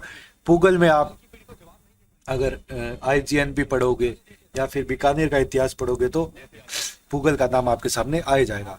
नैनवा कहाँ है? हिंडोली बूंदी में। रामसागड़ा कहाँ है? डूंगरपुर में। अणवाणा कहाँ है? ओसिया जोधपुर में। ओसिया के जो टेम्पल्स है, सचिया माता का मंदिर है, हरिहर मंदिर है, जैन मंदिर है, काफी फेमस है। नोहर हनुमानगढ़ में। मोहनगढ़ कहाँ है? जैसलमेर में। मोहनगढ़ का नाम पहले भी हम देख चुके हैं। गंगापुर सिटी सवाई माधोपुर में। दोद नीम का थाना आप हिस्ट्री में आपसे बच के नहीं रहेगा, ये इसका नाम आता ही रहेगा। बटवेर उदयपुर में ITI खोली जाएगी। अब ये ITI यहाँ खोली जाएगी उससे मुझे कोई मतलब नहीं है, बट ये जो जगहें हैं, ये जो स्थान है, ये आपको पता होना चाहिए कहाँ पे। अगर आपको स्टेट को अच्छे से जानना है, अगर आप प्रशासक बनने वाले हो, आपको ये नहीं पता है ओसिया का है, आपको ये नहीं पता है मोहनगढ़ का क्या इंपॉर्टेंस है, आपको ये नहीं पता है कि पूगल कहाँ पे पड़ रहा है, क्या इंपॉर्टेंस है, तो फिर तो प्रशासक आप वहां तक बनने की नौबत तक पहुंच ही नहीं पाओगे। बिकॉज ये इंटरव्यू में आपसे जरूर पूछी जाती है चीज। फिर भिवाड़ी अलवर। भिवाड़ी तो आप जानते ही है कि हमारा इंडस्ट्रियल हब है। खेतड़ी हमारा जो कॉपर है, HCL Hindustan copper limited, copper का हब है। शाहपुरा एक पहले ठिकाना होता था, काफी अच्छी खासी हिस्ट्री है इसकी। बालोतरा हमें पता है कि आध्यात्मिक जगह है बाड़मेर में। नाथ द्वारा का तो कहना ही क्या है, श्रीनाथ जी यहाँ विराजित है। रतनगढ़ चूरू अनूपगढ़ श्रीगंगानगर, अनूपगढ़ जो है 2006-7 में काफ़ी हाईलाइट रहा था जब किसान आंदोलन बहुत चरम सीमा पे था। यहाँ पे जो है सेंटर ऑफ एक्सलेंस खोले जाएंगे। तो ये जो सेंटर्स है ये कहाँ कहाँ पे, आप इनको जरूर याद रखें। संभागीय जो मुख्यालय है, जो डिविजनल हेडक्वार्टर्स है, वहाँ ITIs में रिमोटली पायलटेड एयरक्राफ्ट और ड्रोन पायलट का जो ट्रेड है वो शुरू किया जाए। इतना एग्जाम पॉइंट ऑफ व्यू से इंपॉर्टेंट नहीं है। ITI भीलवाड़ा, जालौर, सिरोही, किशनगढ़, अजमेर, राजसमंद में माइनिंग ट्रेंड तथा महिला ITI अजमेर और इन सब जगहों पे शुरू किए जाएंगे। Not important, not important, not important, not important. Point number 30, प्रदेश की उच्च और तकनीकी शिक्षण संस्थाओं में आवश्यकता अनुसार क्लासरूम, पुस्तकालय, ICT लैब रिपेयर और मेंटेनेंस के लिए 140 करोड़ रुपए व्यय करेंगे। वेरी गुड, बहुत अच्छी पहल है सरकार की। सरकार के द्वारा काम अच्छा किया गया है, जनता को फायदा पहुंचेगा, स्टूडेंट को कोई फायदा एग्जाम पॉइंट ऑफ व्यू से नहीं है, इसको छोड़ सकते हैं। नेल्सन मंडेला ने कहा था कि education is the most powerful weapon which you can use to change the world, और इसको यथार्थ करने के लिए, इसको धरातल पर उतारने के लिए कालीबाई भील तथा देवनारायण योजनाओं के अंतर्गत वर्तमान में बालिकाओं को उपलब्ध कराई जा रही स्कूटी की संख्या को 20,000 से बढ़ाकर 30,000 कर दी गई है। तो इम्पोर्टेंट फैक्ट ये है कि कौन सी स्कीम के अंतर्गत स्कूटियां वितरित की जाती है। कालीबाई भील योजना और देवनारायण योजना, दोनों अलग अलग योजना है। Kalibai Bhil scheme and Devnarayan scheme, इसके अंतर्गत स्कीम्स, इस स्कीम के अंतर्गत स्कूटी प्रोवाइड की जाती है फीमेल स्टूडेंट्स को, गर्ल स्टूडेंट्स को, जब वो अच्छा परफॉर्म करती है। तो 20,000 स्कूटियां वितरित की जा रही थी, उनको बढ़ा के 30,000 कर दी गई है। और अब इलेक्ट्रिक स्कूटी का जो है वितरण विकल्प जो है वो दिया जा रहा है। स्कूल शिक्षा की तर्ज पर उच्च शिक्षण संस्थानों में भी छात्राओं को अध्ययन के लिए आवास से महाविद्यालय आने जाने की सुविधा के लिए ट्रांसपोर्ट वाउचर स्कीम जो है वो लागू की जाएगी, ताकि आने जाने के लिए जो खर्चा है वो स्टूडेंट्स का ना हो, निःशुल्क किया जा सके। स्कूली विद्यार्थियों को रोडवेज बसों में उनके शिक्षण संस्थान से निवास स्थान तक दी जा रही छूट की परिधि 50 किलोमीटर से बढ़ाकर 75 किलोमीटर तक प्रस्तावित है। मतलब अगर आप एक स्टूडेंट है और अगर आपके शहर गांव से दूर स्कूल है और रोज रोडवेज से आप जाते हो, तो 75 किलोमीटर तक आप अगर किसी भी स्कूल या शिक्षण संस्थान में जाते हो तो उसका पैसा नहीं लगेगा। फिर वर्तमान में राइट टू एजुकेशन के अंतर्गत 1 से 8वीं क्लास के विद्यार्थियों को निःशुल्क शिक्षा, फ्री एजुकेशन देने का प्रावधान है। मेरे द्वारा पिछले बजट में राज्य सरकार के खर्चे पर छात्राओं के लिए 9वीं से 12वीं तक निजी विद्यालयों में निःशुल्क शिक्षा जारी रखने की व्यवस्था की गई थी। अब मैं छात्राओं के साथ छात्रों को भी RT के तहत निजी विद्यालयों में प्रवेश लेने के उपरांत कक्षा 1 से 12वीं तक निःशुल्क शिक्षा उपलब्ध करवाने का प्रावधान करने की घोषणा करता हूं। तो अब जो है, जो प्राइवेट स्कूल्स है उनमें भी क्लास 1 से लेके क्लास 12th तक जो है फ्री एजुकेशन प्रोवाइड करने की घोषणा की गई है। इस हेतु कक्षा 8वीं तक तो वैसे ही फ्री है, 9वीं से 12वीं में शिक्षण के देय फीस का पुनर्भरण राज्य सरकार द्वारा किया जाएगा। 1 से 8 तक तो वैसे ही फ्री है, अब 9 से 12 तक राज्य सरकार ने बोला है कि निजी स्कूलों में भी फ्री की जाएगी। अब जो फीस होगी वो कौन देगा, वो गवर्नमेंट के द्वारा भरी जाएगी उन स्टूडेंट्स की। इस पर 75 करोड़ रुपए का व्यय होगा।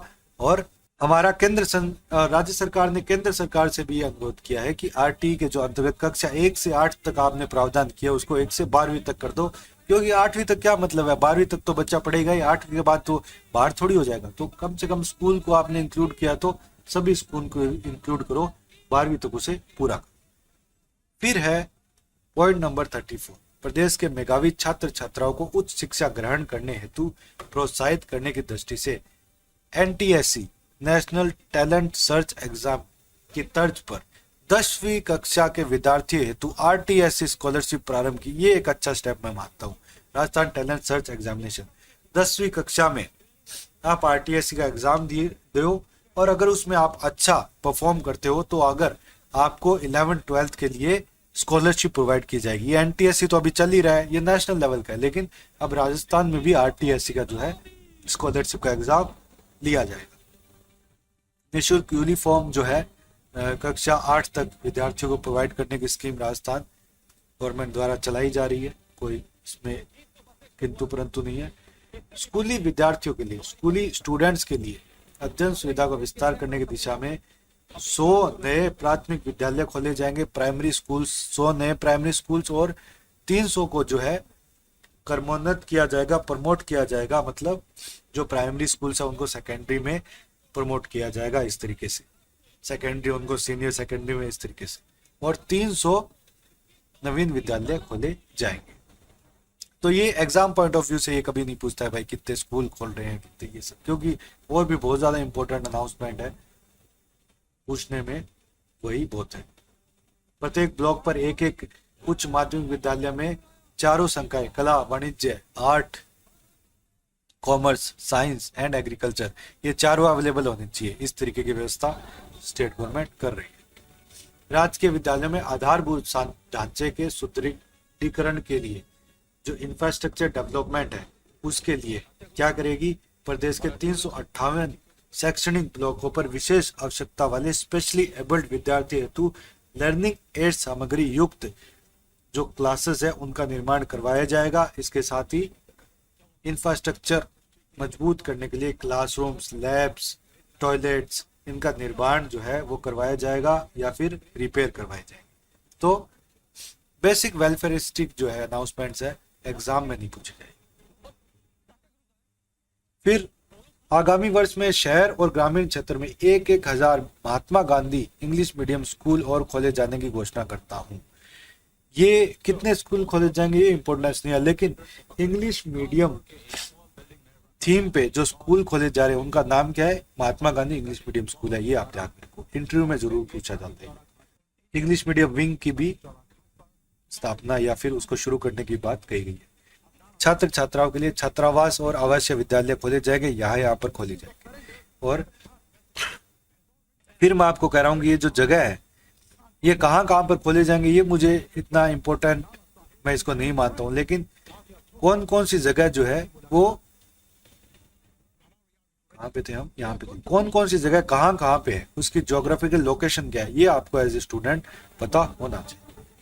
डिस्कशन है वो पहुंच गया था पॉइंट नंबर 38 पर, इंग्लिश मीडियम के स्कूल की बात की थी, उसके बाद 39 पे हम थे और छात्रावास खोलने की बात की गई थी। तो ये वाले अब मैं वापस से रिपीट नहीं कर रहा हूँ, और मैं आपसे ये जरूर कहूँगा कि ये जो स्थान है कहाँ कहाँ पर कौन सी जगह पड़ती है, क्योंकि ये आपके एग्जाम में कहीं ना कहीं मैं कहूँ तो डायरेक्ट या फिर इनडायरेक्ट रूप से ये आपको फायदा करेगी, तो ये आप ध्यान रखें। फिर शिवपुरा, टोंक, चिखली, डूंगरपुर और सवाई माधोपुर में अनुसूचित जाति आवासीय विद्यालय और रावतबाटा, चित्तौड़गढ़ में अनुसूचित जाति आवासीय विद्यालय खोला जाएगा। एग्जाम के लिए उतना इंपॉर्टेंट नहीं। संस्कृत शिक्षा को बढ़ावा देने के लिए संस्कृत महाविद्यालय शुरू किए जा रहे हैं इन नाम की जगह पर, तो ये भी जो है ठीक है, पर एग्जाम में इतना नहीं पूछा जाएगा। वैदिक संस्कृति की प्रोत्साहन के लिए 19 जिलों में वैद्य विद्यालय खोले जाएंगे। इस कड़ी में अब जो शेष जिले हैं खोले गए थे और जो शेष जिले हैं अब उनमें भी प्रस्तावित कर दिए गए, ठीक है। और ये जो पॉइंट्स है जो एग्जाम पॉइंट ऑफ व्यू से एग्जाम में आपसे नहीं पूछे जाएंगे, तो इनको जो है स्किप कर रहा हूँ। ये वाला भी जो है एग्जाम में ये जो पॉइंट्स है वो आपसे नहीं पूछे जाएंगे। अब क्या है, प्रदेश में बच्चों और युवाओं की रुचि खेल गतिविधियों से प्रारंभ से ही हो सके, इस दृष्टि से प्रत्येक संभाग पर क्या होंगे, सलीम दुरानी आवासीय स्पोर्ट्स स्कूल खोले जाएंगे। तो ये ध्यान रखें आप कि किस नाम से खोले जा रहे हैं, सलीम दुरानी आवासीय स्पोर्ट्स स्कूल के नाम से हर संभाग पर। कितने करोड़ रुपए की लागत हो रही है, ये सब हमारे एग्जाम पॉइंट ऑफ व्यू से इंपॉर्टेंट नहीं है। 45वें पॉइंट में है कि मेजर ध्यानचंद योजना जो थी जिसके तहत स्टेडियम का निर्माण किया जा रखा था, उसमें 25 लाख रुपए की राशि एमएलए फंड सीएसआर से दिए जाने पर 25 लाख रुपए की मैचिंग ग्रांट राज्य सरकार द्वारा दिए जाने का प्रावधान है। अब मैं इसको सीमा को बढ़ाकर 1 करोड़ रुपए की जो है घोषणा करता हूं, ये माननीय मुख्यमंत्री जी ने कहा है। तो मेजर ध्यानचंद योजना क्या है ये ध्यान रखना आप, क्योंकि आरएस का जो स्पोर्ट्स एंड योगा वाला पार्ट है, स्पोर्ट्स एंड योगा वाला पार्ट पेपर 3 में, तो उसमें ये जो स्कीम्स है ये आजकल काफी ज्यादा पूछी भी जाती है उस एग्जाम में, तो ध्यान रहे। फिर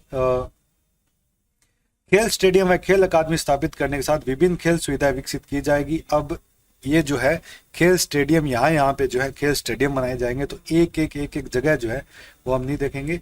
हालांकि मैं आपको ये बता चुका हूँ कि आपको ये पता होना चाहिए, कोई आपसे पूछे जमवा रामगढ़ कहाँ पे है, तो आपको पता हो कि वो जयपुर में है। मलसीसर कहाँ पे है, वही झुंझुनू में है। ये जो सुमेरपुर का है, पाली में है। इनके खुद की हर जगह की अपनी एक हिस्ट्री है, तो वो जरूर आपको याद रहे। इसके साथ क्या है, भरतपुर में स्पोर्ट्स कॉम्प्लेक्स बनाया जाएगा। तो ये जो है स्पोर्ट्स के हिसाब से ये इंपॉर्टेंट खबर है जो आपको नोट रखनी है कि स्पोर्ट्स कॉम्प्लेक्स बनाया कहाँ जाएगा, भरतपुर में। इसके साथ ही बीकानेर में शार्दुल स्पोर्ट्स स्कूल बीकानेर में शूटिंग व तीरंदाजी की सुविधाएं विकसित की जाएगी। तो बीकानेर में शार्दुल स्पोर्ट्स स्कूल शूटिंग और तीरंदाजी की जो सुविधाएं हैं वो शुरू करने की बात की गई है। फिर चौगान स्टेडियम जयपुर का जीर्णोद्धार करेंगे, not so much important. Cycling का और ये सब किया जाएगा, तो ये भी इम्पोर्टेंट मैं नहीं मानता हूँ। शेष रहे संभागीय मुख्यालयों पर सिंथेटिक एथलेटिक ट्रेड का 40 करोड़ रुपए से लागत की जाएगी, इतना इंपॉर्टेंट नहीं है। धौलपुर जालौर नागौर में मल्टीपर्पज इंडोर हॉल्स बनाए जाएंगे, नॉट सो इम्पोर्टेंट। और स्टेट स्पोर्ट्स इंस्टीट्यूट जोधपुर में ऑल वेदर स्विमिंग पूल बनाया जाएगा, नॉट सो इम्पोर्टेंट।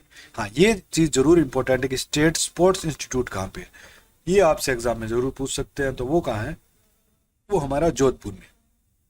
तो ये कभी कभी कोई पॉइंट डायरेक्टली इंपॉर्टेंट नहीं होता, लेकिन इनडायरेक्टली अब इस जो हमारा बजट है उसमें तो ये कहा कि इसमें ऑल वेदर स्विमिंग पूल बनाएंगे, वो एग्जाम में नहीं पूछेगा लेकिन ये जरूर पूछ सकता है। तो इसीलिए जो डॉक्यूमेंट पूरा पढ़ने का आपको एक फायदा होगा। फिर पॉइंट नंबर 47 क्या कहता है कि प्रदेश में युवाओं के देश के लोकप्रिय पूर्व प्रधानमंत्री भारत रत्न श्री राजीव गांधी के कार्यों से प्रेरणा लेने तथा भारतीय कलाओं से रूबरू कराने के उद्देश्य से Rajiv Gandhi national youth exchange programme शुरू किया जाएगा। Rajiv Gandhi national youth exchange programme शुरू किया जाएगा और इसके तहत 10,000 युवाओं को उत्तरी पूर्वी नॉर्थ ईस्ट राज्यों सहित संपूर्ण देश में एक्सपोजर विजिट के लिए भेजा जाएगा और जिला और राज्य स्तरीय युवा महोत्सव आयोजित किए जाने भी प्रस्तावित है। तो Rajiv Gandhi national youth exchange programme भी चलाएंगे और युवा महोत्सव भी जो है वो आयोजित किए जाएंगे। ये इंपॉर्टेंट इंफॉर्मेशन है। उसके बाद एनसीसी और एनएसएस स्काउट्स के लिए कुछ जो है सुविधाएं प्रस्तावित की है, वो भी डायरेक्टली एग्जाम में नहीं पूछी जाती। तो यहां तक हो गया हमारा यूथ वाला पार्ट।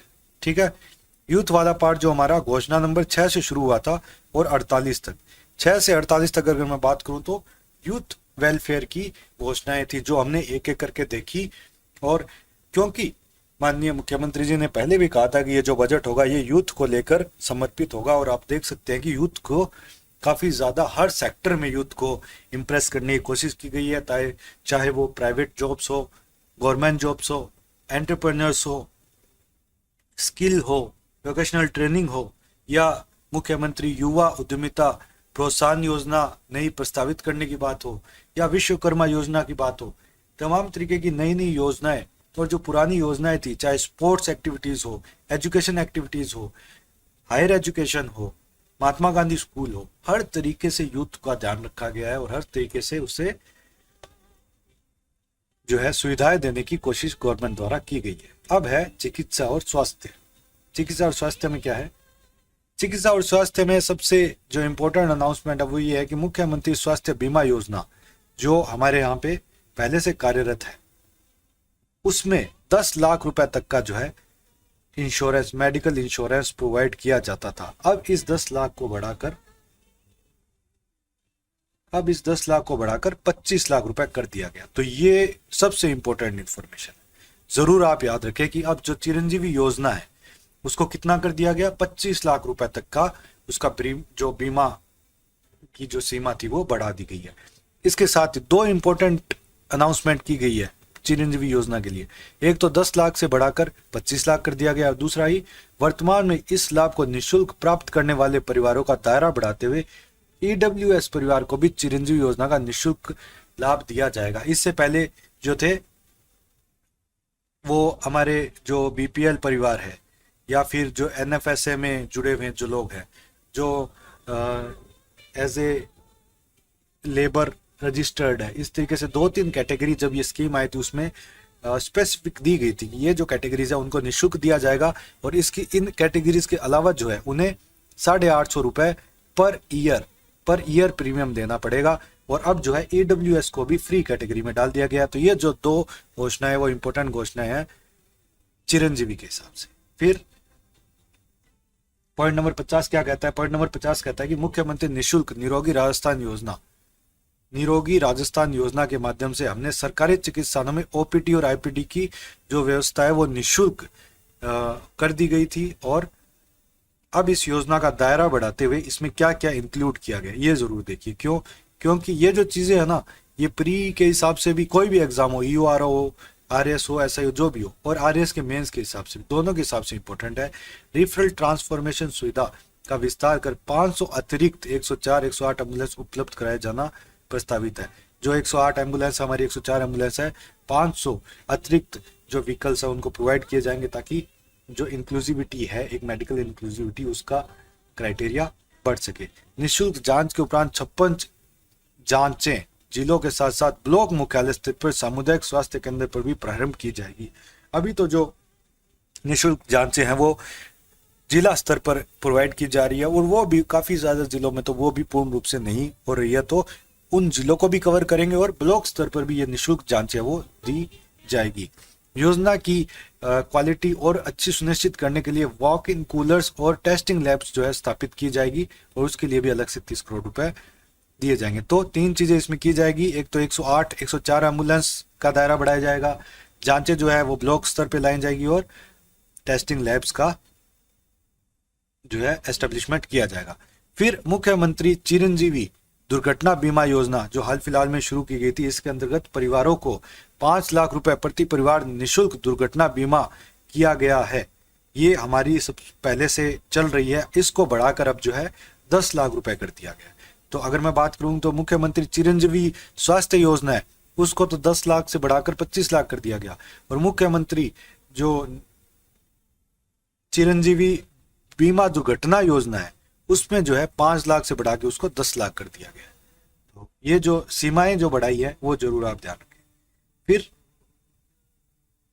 हमारे जो कोरोना काल में ऑक्सीजन बेड, ICUs और इसके सहित जो आधारभूत संरचना है उसके साथ साथ ऑक्सीजन प्रबंधन का, ऑक्सीजन मैनेजमेंट और कंसंट्रेटर्स को, पैरामेडिकल स्टाफ को, और जो भी पोस्ट कोविड कॉम्प्लिकेशंस है, कार्डिक इश्यूज आ रहे हैं, रेस्पिरेटरी डिस्ट्रेस हो रहा है, डायबिटीज है, इन सब को भी सोल्व किया जा सके, इन सबको एड्रेस किया जा सके, तो उसके लिए centre for post Covid rehabilitation स्थापित किया जाएगा।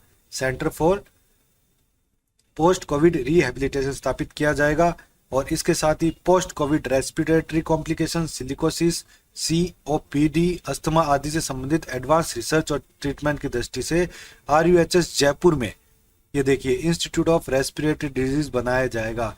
जो पिछला बजट था इसमें institute of tropical disease and virology खोला गया था जयपुर में, और अब जो है इंस्टीट्यूट ऑफ रेस्पिरेटरी डिजीज खोला जाएगा RUHS जयपुर में। ये इंपॉर्टेंट इंफॉर्मेशन है पॉइंट नंबर 52 में।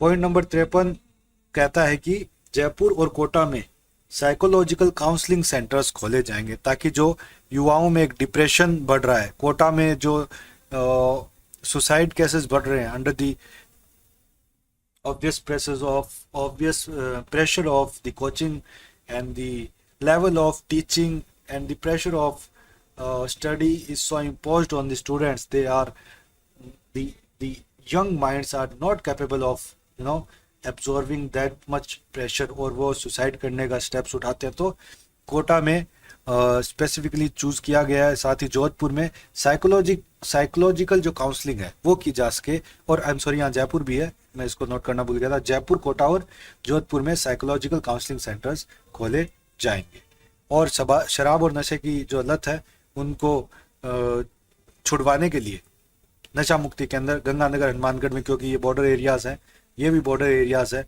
कोटा, करौली, सवाई माधोपुर, यहाँ पे जो अजमेर भी है, नशे की प्रवृत्तियां हैं काफ़ी ज़्यादा हैं, तो यहाँ पे नशा मुक्ति केंद्र को बहुत सीरियसली लिया जाता है इन जिलों में, और यहाँ पे अच्छा काम भी राज्य सरकार द्वारा प्रस्तावित हर बजट में किया जाता है।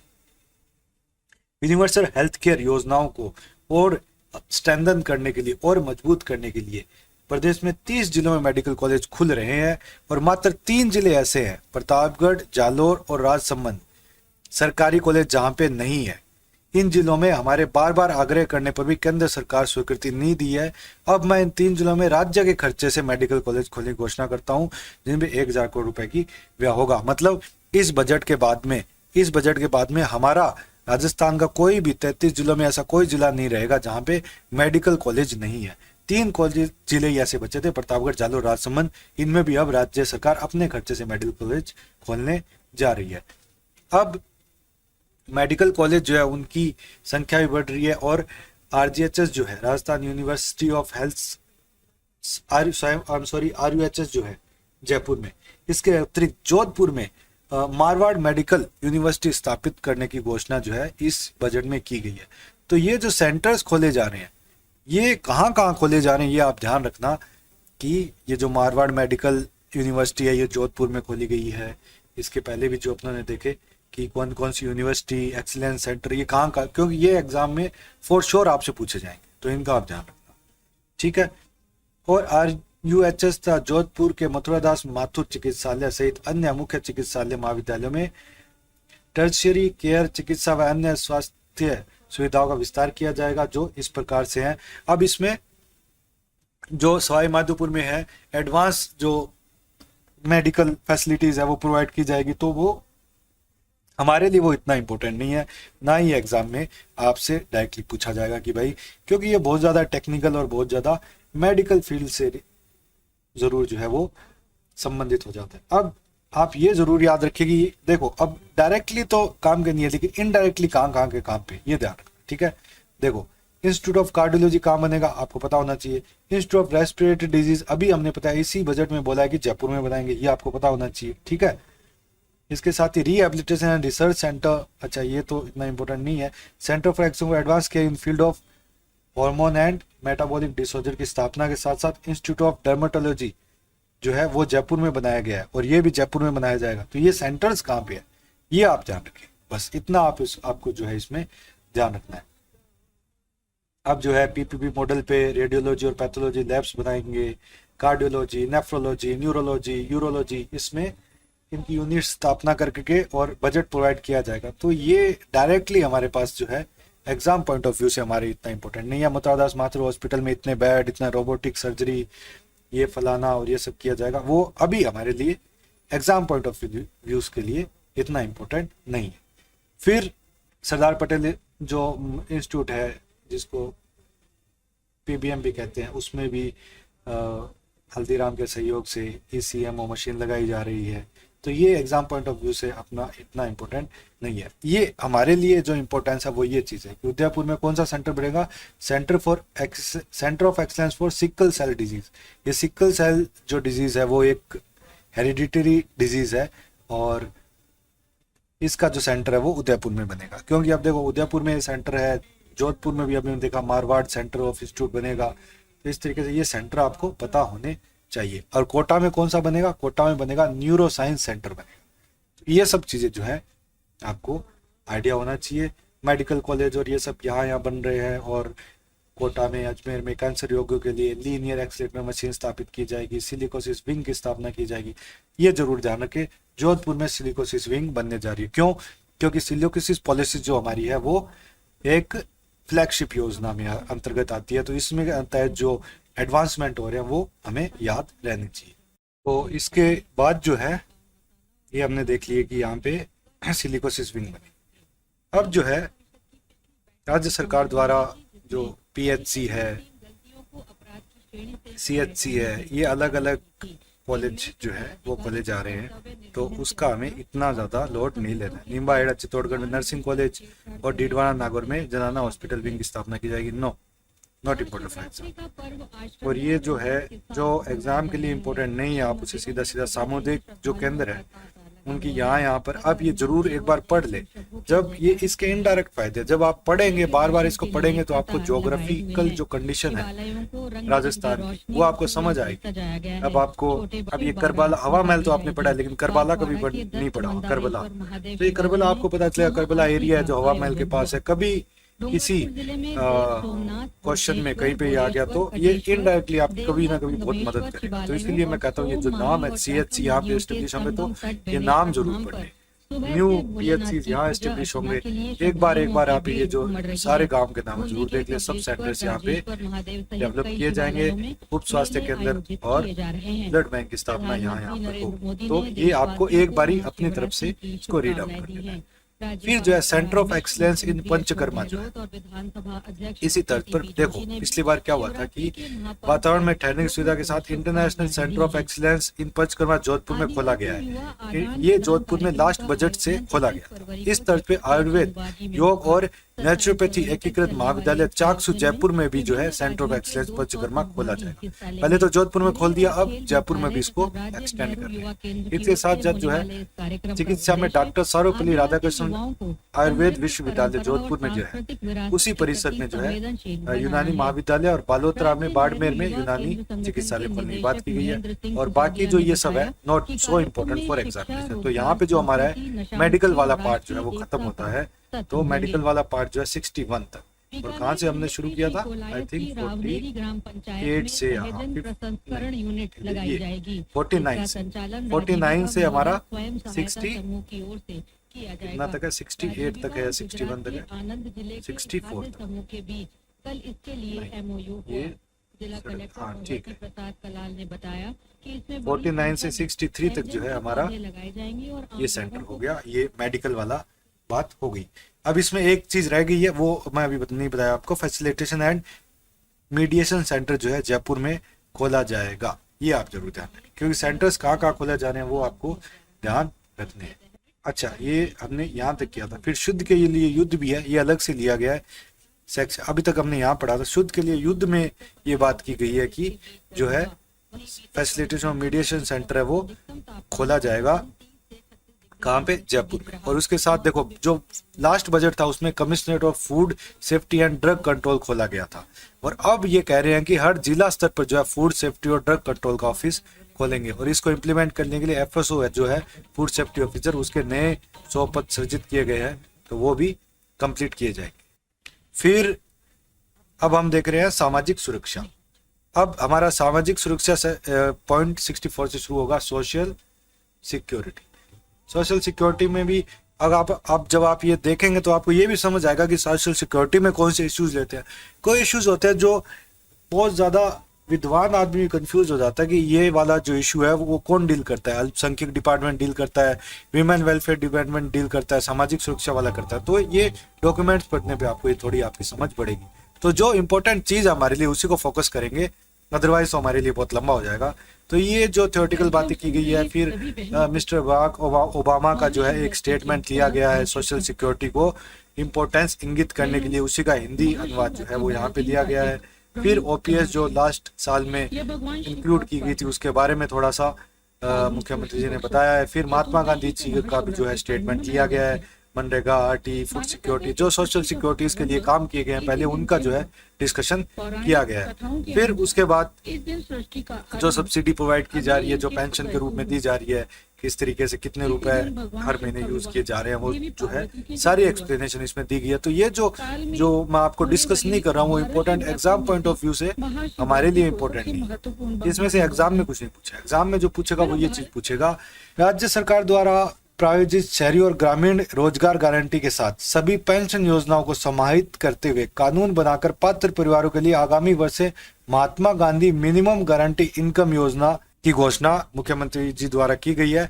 Mahatma Gandhi minimum guarantee income योजना लागू की जाएगी इस वर्ष में। और इस योजना में प्रदेश के सभी परिवारों को, सभी परिवार चाहे वो अर्बन हो, रूरल हो, 125 दिवस प्रतिवर्ष की रोजगार गारंटी दी जाएगी। और जिसमें वृद्ध, दिव्यांग और एकल महिला होने की स्थिति में न्यूनतम 1000 रुपये महीने की जो पेंशन है वो प्राप्त कर सकेंगे। तो इसके लिए 2500 करोड़ रुपए का व्यय होगा। तो ये जो स्कीम है, नई स्कीम जोड़ी जाएगी। इसके साथ जो नरेगा है उसमें भी 25 दिनों का अतिरिक्त रोजगार और कथोड़ी शहरिया जैसे विशेष योग्य जन और विशेष योग्य जन जो है उनको 100 दिन के स्थान पर डबल 200 दिवस का जो है वो एम्प्लॉयमेंट अपॉर्चुनिटी दी जाएगी। और इंदिरा गांधी शहरी रोजगार गारंटी योजना जो इसी वर्ष यानी 2022 में शुरू की गई है, जो इसे कह रहे तो हम शहरी नरेगा कह सकते हैं इसे, उसके दिवस को भी 100 से बढ़ा के 125 दिवस किया गया है। और आगामी वर्ष से न्यूनतम 1,000 रुपये पेंशन दिए जाने से 75 वर्ष तक की उम्र के समस्त लगभग 77 लाख अभ्यर्थी जो है वर्तमान में दे 500 से 750 रुपये प्रति माह से बढ़ाकर 1,000 रुपये जो है उन्हें पेंशन प्रोवाइड की जाएगी। और ये जो स्टेप्स है ये लिए गए हैं सोशल सिक्योरिटी को मजबूत करने के लिए। अब जो ओला, उबर, स्विगी, जोमेटो, अमेजोन, इनके जो डिलीवरी बॉयज है, संविदा पे जो काम करते हैं, जो पर ट्रांजैक्शन के आधार पे उनकी इनकम तय होती है, ऐसे कार्मिकों को गिग वर्कर्स कहते हैं। तो गिग वर्कर्स के लिए, उनके वेलफेयर के लिए गिग वर्कर्स वेलफेयर एक्ट लाया जाएगा, जो एक मैं कहूँ तो एक ऐसा अनछुआ पहलू है जिसे सरकारें कभी छूती नहीं है। और इन लोगों का कोई यूनियन और ऐसा भी कोई ट्रेड यूनियन वैसा कोई यूनियन नहीं है, जिसे एसोसिएशन नहीं है जिससे ये अपनी मांगे रख पाए। तो गवर्नमेंट ने एक अच्छा स्टेप लिया है कि गिग वर्कर्स के वेलफेयर के लिए एक एक्ट ला रही है और इसके अंतर्गत गिग वर्कर वेलफेयर बोर्ड की स्थापना की जाएगी, जिसमें 200 रुपए की राशि से gig workers welfare and development fund की भी गठन किया जाएगा। तो ये एक इम्पोर्टेंट एक सोशल सिक्योरिटी की अलग कैटेगरी को इस बार सरकार ने टच किया है और इनको लाभ पहुंचाने की कोशिश की गई है। इसके साथ ही मुख्यमंत्री चिरंजीवी श्रमिक संबल योजना लागू करने की घोषणा भी इसमें इस बार बजट में की गई है। और इसके अंतर्गत बिना किसी प्रमाण पत्र के ऑटो डीबीटी से डायरेक्ट बेनिफिट ट्रांसफर के माध्यम से 7 दिन तक 200 रुपये प्रतिदिन सहायता दिया जाना प्रस्तावित है। और आगे आने वाले समय में ये जो योजनाएं हैं धरातल पर पहुंचती हुई हमें दिखाई देगी। इंदिरा रसोई योजना थी, पहले 1,000 इंदिरा रसोई योजनाएं पारित की गई थी, अब वो डबल करने की कोशिश की जाएगी, पूरे राज्य में 2,000 बनाई जाएगी। ST/SC विकास कोषों की राशि 500 करोड़ रुपए से बढ़ाकर 1,000 करोड़ रुपए को किया जाना भी प्रस्तावित इसी बजट में किया गया। और इसके अलावा जो बेसिक चीजें की जाती है और वापस रिपीटेटिव है या फिर एग्जाम पॉइंट ऑफ व्यू से इंपॉर्टेंट नहीं है, तो वो हम इसमें नहीं देखेंगे। TSP क्षेत्र में मेन दो एक्ट काम करते हैं, वो पैसा एक्ट 1996 का और फॉरेस्ट एक्ट 2006 का। ये दोनों एक्ट और उनके ईयर ये याद होने चाहिए आपको। तो इनके लिए जो है पैसा implementation and monitoring task force, इसकी गठन की जो घोषणा है वो इस बजट में की गई है। तो जो ट्राइबल एरिया है उसको भी सशक्त करने के लिए, उसको आगे लाने के लिए, उसका पार्टिसिपेशन इंश्योर करने के लिए भी ये चीज इंश्योर की गई है। फिर जो मुख्यमंत्री दिव्यांग स्कूटी योजना के अंतर्गत 5,000 स्कूटी वितरण किया जाना प्रस्तावित है, ठीक है। तो उसमें 10,000 रुपए तक की आर्थिक सहायता भी है। तो उस 10,000 रुपए तक की जो आर्थिक सहायता है उसको बढ़ाकर 20,000 रुपए इस बजट के माध्यम से किया गया है। अब एक अलग से centre of excellence for assistive technology की स्थापना है, वो की जाएगी। वो कहाँ पे की जाएगी? जयपुर में की जाएगी। इसके साथ ही जोधपुर में महात्मा गांधी दिव्यांग विश्वविद्यालय स्थापित करने की बात की गई है, बाबा आमटे दिव्यांग विश्वविद्यालय के तर्ज पर। बाबा आमटे का है, जयपुर में स्थित है। ये तीनों चीजें आप रिलेट करके देख लीजिए। इसके साथ ही भरतपुर, कोटा और उदयपुर में विशेष योग्य जन महाविद्यालय खोले जाएंगे। ये इंपॉर्टेंट जो पॉइंट्स है हमारे लिए वो हम देख रहे हैं। अब संघ विभाग में ये हॉस्टल खोले जाएंगे, यहाँ पर ये कार्य होंगे, ये एग्जाम में हमसे नहीं पूछेंगे। इतने करोड़ रुपए का निवेश किया गया है, ये हमसे नहीं पूछेगा। स्वामी विवेकानंद का एक वक्तव्य दिया गया है और उसको फिर एक्सप्लेन किया गया है।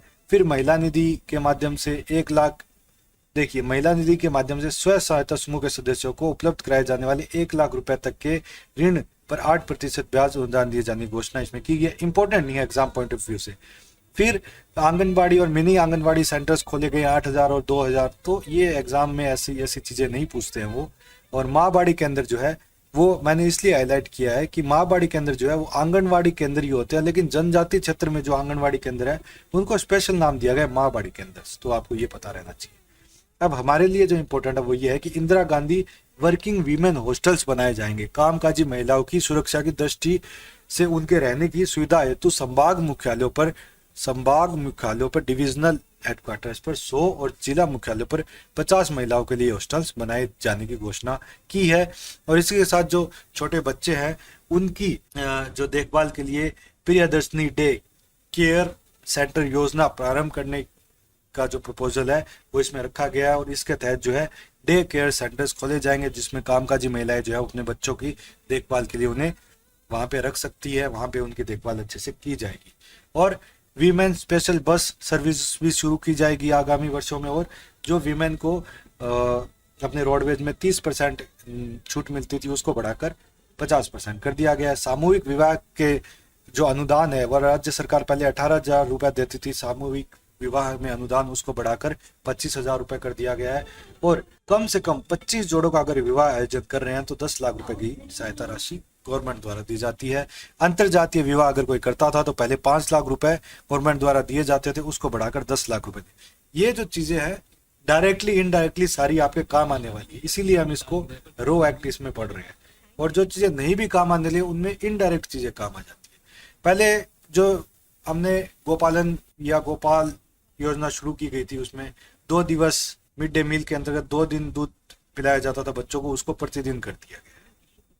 मुख्यमंत्री कोरोना सहायता योजना माननीय मुख्यमंत्री जी द्वारा शुरू की गई थी, बहुत ही इफेक्टिव स्कीम थी और जिसमें जो बच्चे अनाथ हो गए थे उनके लिए बहुत ही अच्छी अनाउंसमेंट्स की गई थी ताकि वो संभल सके, अपने पैरों पे खड़ा हो सके। 18 वर्ष की उम्र तक प्रतिमाह 2,500 रुपए और 18 वर्ष की आयु पूर्ण होने पर 5 लाख की एक मुश्त राशि प्रोवाइड करने की प्रोविजंस रखे गए थे। अब ये अनाउंसमेंट की गई है कि वो जब वयस्क हो जाएगा, बच्चा एडल्ट हो जाएगा तो उसे एक सरकारी नौकरी दी जाएगी। बहुत ही इंपॉर्टेंट, बहुत ही बड़ी अनाउंसमेंट इसमें की गई है। पालनहार योजना में भी जो अमाउंट है वो बढ़ा के दी गई है। पालनहार योजना में 0 से 6 वर्ष की उम्र के बच्चों के लिए प्रतिमाह दी जाने वाली 500 रुपए की सहायता को बढ़ाकर 750 रुपए और 6 से 18 साल में जो है वो 1,000 रुपए प्रति माह को बढ़ाकर 1,500 रुपए प्रति महीने प्रस्तावित की गई है। तो पालनहार योजना की भी इसमें बात की गई है। तो ये हो गया हमारा सामाजिक सुरक्षा। तो ये सामाजिक सुरक्षा है 64 से लेकर 86 तक। अब हम बात करेंगे औद्योगिक विकास की। तो अभी तक हमने युवा देख लिए, मेडिकल सेक्टर देख लिया और सामाजिक सुरक्षा का क्षेत्र देख लिया। अब हम औद्योगिक विकास की बात करेंगे और जो important exam point of view से इम्पोर्टेंट है वही चीजें लेके चलेंगे। जो चीजें मैं आपको छोड़ रहा हूँ, जो मैं चीजें आपको कह रहा हूँ छोड़ दीजिए, वो आप धड़ल्ले से छोड़ दिए बिना किसी टेंशन के। जो चीजें कह रहा हूँ वो याद रखो, वो याद रखना जरूरी है और खुद के नोट्स बनाते चलो, तभी चीजें जो है अच्छे से काम आए।